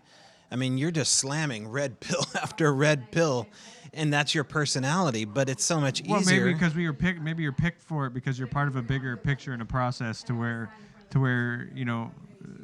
certain people. I just feel like I'm compelled, to go down this path. I don't really care what happens to me as a result of any of this. It's just my job to say, hey, I'm exposed to this. This is what I've seen and what I've experienced, and I think it's important for everybody to know. It's part of a process. We're all part of this thing. Right. It's like where humanity in general, you look at the Bible and in the book of Revelation, and they talk about the fact that in the end times that you're going to know everything. All the information is going to be available. We're at that time now. Kind of where everything is available. You can go on the internet and find out anything you want to know. It may or may not be true, but you don't know exactly what's true or not. Right. It's a matter to you to go in and look at it and make a determination whether or not there's fact associated to it, or if it's not. But the fact is that there's all this information that's available. There's so much going on right now, and you can certainly see politically, if you really dig in and peel back the layers of the onions, to where there is truth to this QAnon movement and this whole thing with Trump and all this stuff that's going on. And I know he's not popular with a lot of people, but you have to really look at it. What is he up against? What is happening through this process? Has he not pulled us out of Syria and all these wars? And there's been massive amount of resistance, I guess you could see, from these rhinos and from these Democrats that are embedded in this system, where the central banking system, controls the money. Right. They put interest on the money. They get everybody in debt. Every country's in massive debt. And right. They're all indebted to them. Right? You're in servitude to this board of directors of a bank who issues currency worldwide to all these central banks. But your point, the larger point you're making here... They want to control information. Well, but you're saying that information has been controlled, and Bigfoot was kind of your first clue that, hey... Yeah, it tipped me off. It's just like, wait, if I've been lied about this... What else? The easy stuff is like all around me in my sphere of influence. My family has no idea how they've been suckered. We all been suckered. We're buying into this whole system that, like, for instance, we have in America, and it's a worldwide thing, where we've all been, like, you work a government job or the private pension systems, they're all in these pension systems. You think that you're going to sacrifice, the best years of your life to put into a pension to where when you're old, you can retire. You'll be taken care of. 15 years. Right. Well, good living. There's 1.9 trillion of unfunded liability related to the pension systems. Right. Right. They know that eventually they're going to default. They're not going to be good. They're not going to make good, and it's all going to go away. We're nearing that point in time now. Yet everybody is oblivious to it. They don't even know. We're at a point where the stock market is at a record peaked high in an artificial situation where the central bank has controlled the interest rates. Right. Right. And injected cash. Right. To control the system, to get us to a point where we are at record bubbles in all of these areas, where everything could pop at any time, and then we. A little closer with the mic there. It's just that. Let me ask you this: is bringing it back to the Bigfoot paranormal conundrum here? What would you like to see happen? Aside from something like this, which is obviously not organized at all, this is a raw conversation about different ideas here. Here they have these conferences. There's a conference going on 60 miles away from us. There's one every month going on here. And nothing's really happened. No. The only thing that really has happened in the last 3 or 4 years has been due to a punk rock singer out of Blink-182 who basically just said, hey, I'm going to combine efforts here with people from the Pentagon and show that I'm serious. my point is that these people coming out of the woodwork here to do stuff at these conferences aren't really moving the ball. It's the people that are actually No, we're talking. wanting to move this conversation in a different direction. We're just talking about it amongst ourselves. Nothing new's coming to point. There's no disclosure, right? The problem is that we have all these people in this country that are aware that there's this phenomenon. Nobody really understands it. They only have their own experiences, right? But they know that there's something going on. There's Bigfoot. There's E.T. There's ghosts. There's all kinds of other cryptids and stuff that people are experiencing, that people are seeing. People know that there's something happening, right? Mm-hmm. Yet, information is power. And there's these elites that control all of this information. They control the world governments through blackmail, through debt, through Jeffrey Epstein. Who knows? You know, everybody seems to be associated with that has any influence or power, be it in Hollywood or in D.C. You know, they use this information to blackmail, to keep information from being divulged, because if people don't know, you know, the truth, they don't know their past. If people don't know their past, they can't make the appropriate decisions for their future. Right? Mm-hmm. They don't really know. If they don't know where they've been, how do they know where they're going? So this is like an information prison or information Essentially, war. that's what we're in. We are in an information prison because the information is controlled. I mean, I think that the as far as the individual power that we have individually is being kept from us. People don't even have the knowledge of how much power you have as an individual over yourself, you know, or over your environment. Mm-hmm. Or, you know, I think that we're kind of lost at this point because it's at a point where we're at this cusp of this edge where it seems like and it feels like there's just all this availability of information and knowledge that's out there. And it's just disorganized at this point because the powers that be are still in control and everybody's still a slave because everybody is distracted. Most of the people are distracted. They don't know what's going on. They all they know is they don't want their life or their lifestyle to be interrupted. Right. They just want it to maintain the way it is. They just still want everything that they have the way it is. They don't really care about anything else. They're stuck in this. They don't want to jump to the next level of enlightenment, I guess you could say, or awakening. But I think that we're on the edge where it's going to be forced, and some people are moving forward, and then a lot of people aren't. You know, I just think we're at the edge of something huge right now. I can feel it. I've been feeling it, you know, for a long time, and I've been getting ready for it.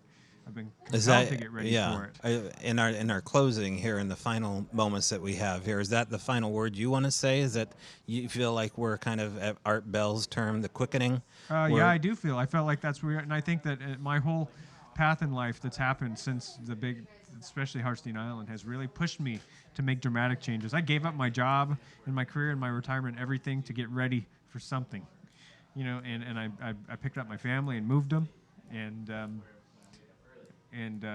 they're just trying to live their lives day to day, but I'm aware that there's something going on, and we're close at the edge we're at the cusp of something. That's why I'm not wasting my time, and I feel like I'm not engaged in the Bigfoot world or any of this stuff anymore. I tell my story because it's part of this awakening, because I experienced this part of this awakening, right? And I think it's my job to, and I guess I'm compelled that I need to inform other people that, hey, there's more than meets the eye to what's going on here and around. There's something else happening here, right? You need to expand your thinking outside. You need to not be in fear all the time, because that's what everybody is. We're on fear. They keep us in fear through the news. You're scared of everything. You're scared of somebody, you know, committing identity theft on you. You know, you're scared of running out of money. You're scared of death. You're scared of everything. You know, so it's like everything has us enslaved, essentially. You know, an information prison. Yeah, we're trapped in this prison of fear. And maybe we don't really need to fear anything, because maybe it doesn't really matter how long you're here for. Right. Anyways, maybe you're infinite anyways. You know what I mean? Good point. Sonya, final thoughts. Well, and that's that. I really like what Rich just said about fear. You know, that's why I said, we talked earlier about the Gorman Ranch, and I said, yeah, I want to go. And you're like, aren't you afraid? And I'm like, well, no. Why would I be afraid? They didn't hurt any humans. Do you know what I mean? Like, there's information there. And we don't know what the end picture is going to be, and we don't make this choice to we don't necessarily make this choice to be born or leave this space. It just happens. You know, that's something that's part of being an earthling. Right. Is showing up here. You get to be born and you get to die. And that's always been so funny to me, how people are freaked out about death. No, I don't want to leave here and get in a car accident and die. No, I don't want to, like anybody else, I don't want to have a heinous death. I mean, but do I not go into the forest for that? Do I not confront Bigfoot? Do I not go to the ranch? No. because for me, there are answers there. There's a mystery, and it's calling. It beckons you. Being an empath. That's why it was always surprising to me in the first place that I didn't believe in Bigfoot, right? Because I've been an empath, and I believe in a lot of things because I've experienced them. And I'm not so harsh on the people necessarily that, like you said, take the blue pill. They don't want to know anything, right? Is that the side where you don't want to know stuff that's going on? Because there are people who actually don't have these experiences. They don't. I had to resolve to that. I think I had a hard time with humans because I was experiencing so much and I couldn't understand why they weren't. And then I just realized, oh no, maybe like a 10% of the population are empathic. That's why. Honestly, I'll say one more thing. Yeah. I think really, even if they don't know it, these people, I think the vast majority of people are making a conscious choice to not pay attention.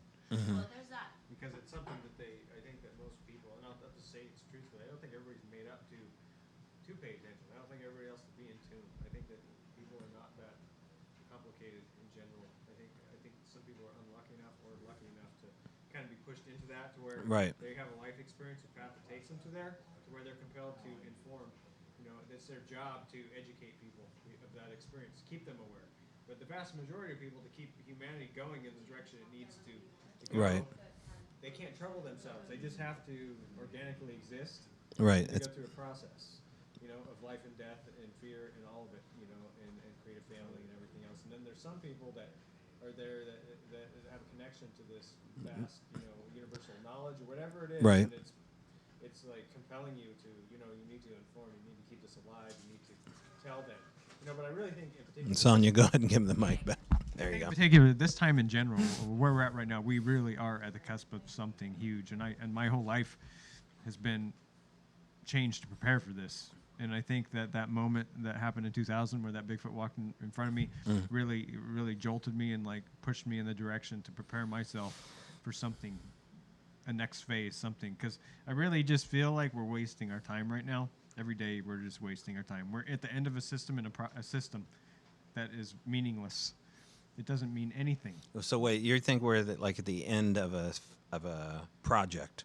No, I don't necessarily project. I think that we're or a plan. We're maintaining. We're still stuck in something that has the shelf life has expired. Okay. Already. I like that. And we need to move on to something else. Our expiration date is here. It's already been here. We're beyond it already, and it just we're hanging on because the people that control us and that want to maintain power over us, the few that want to maintain power and control over many, don't want to relinquish or give up that control or that power, because it's how they maintain themselves for thousands of years. Same families, the same bloodlines, and now it's time for us to evolve and go beyond this. And I think that we're going to go through a big period of violence and turmoil related to this to break away. It almost sounds like you're talking about a prophecy or there being a revelation.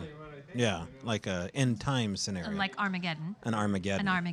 Maybe not that, but I think maybe that's what Well, what do you think, Sonya? I would not refute that because so this summer, before this most recent conference where we were, right. Doing my research, I watched all these physics programs, and you know how YouTube will I was watching the British Academy of Physics, just watching thing after thing after thing, and really nerding out on physics this summer, like all summer long, and having a great time. And this one video came up from the History Channel about Sir Isaac Newton, and it was very fascinating. I had to take a note of it. I watched it. It wasn't part of the research that I was doing, but it came up and it was fascinating. I didn't realize that Sir Isaac Newton had two lives, and one life was, the physicist, but the other was a biblical scholar, and he was obsessed by the Bible, and he was especially obsessed with with Revelations and the Book of Thomas, or Enoch, one of those, maybe all three of those. And Newton had decided for himself that he could mathematically he felt that the Bible was coded and that he could mathematically figure the day the world was going to end. And he gave 3 significant dates, and 2 of those 3 leading to Armageddon actually have already occurred, and he was accurate. The third one is 2050, according to his calculations. The one that he said the beginning of the end would be when Israel was giving their home back in 1945, and he said 1945, which happened in 1947. So he was pretty darn accurate. It's a really interesting thing that I can't. Was really he? Yeah, was he using his science Yes. as kind of like a quadrangle, like Nostradamus did, kind of like smothering his ability to see things and code it through science? You think he was actually a visionary of some kind? No, he actually believed. I don't know that he was a visionary more than he actually believed there was a mathematical formula to the books that he could get this date. But what better way to, not be persecuted? Say, I figured out the math, and Well, instead he had a his dream. work too, of course. Right. He hid all of his biblical stuff because of the time that he lived in. Right. He Right. had been killed by the church, and he was already walking on an edge doing his physics. You know I didn't that, know he right? was killed by the church. No, I said he would be killed. Oh. Yeah. Right, In okay. those days, people were getting burned at the stake still, Right. right? For disobeying the church. And he was knighted. Yeah. Okay. For his physics work, but he had a secondary work that he would do, and it was based all biblical. He was very much into biblical prophecy, and he really thought that he could decipher this. And these papers all became available and were actually sold at Christie's. Oh, really? He had a big box of these papers of all of this work that he had done on the Bible. Vatican got it? And the Vatican has it. The Vatican has it. Let's end this with the Vatican. I want to thank Sonya. Thank you Of course. very much. Thank you, so much. Rich. Thank you guys for joining us here. This is fantastic. We'll do it again, a different format, a different question. We start off in Bigfoot and we end it at the Vatican. Awesome. Thanks, guys. All right, thanks again to Rich and Sonya for spending the better part of 3 or 4 hours with us at the Manresa Castle in the green room, which is also their awesome historic bar. You got to check out the menu at Manresa Castle. And you can take a visual tour if you like, because this is also a video. If you want to watch the video, you can do that. Like I said, I'll put out a teaser, and you'll get the idea. And then you can join our Patreon page. There's lots of stuff on there already. It's only been up for about a month and a half. And there you'll find extra podcasts and extra video. For now, much more coming in 2020. So go to patreon.com/strangebrow radio. BRAU. Why? Because we love you. Also, don't forget our sponsor, Feral by Aaron at Etsy.com. The holidays are coming up, and you got to do it right with some alchemy sound tools. Feral by Aaron, ERYN. And why don't you book a room? Why don't you? At the historic Manresa Castle. Just get out there already. You've seen it on Ghost Adventures. You know the story. Some of you don't. Those that don't are learning it. It's an amazing haunted castle in the historic town of Port Townsend. So check it out at the manresacastle.com or the Castle NPT, castleINPT.com. All right. We will be back next week with some more strange goodness. I am headed out the door, well, maybe, for Thanksgiving. We'll see. I'm going to try. If I don't, then I will just be working on the website. That's it for now. Goodbye, and I will see you in the trees.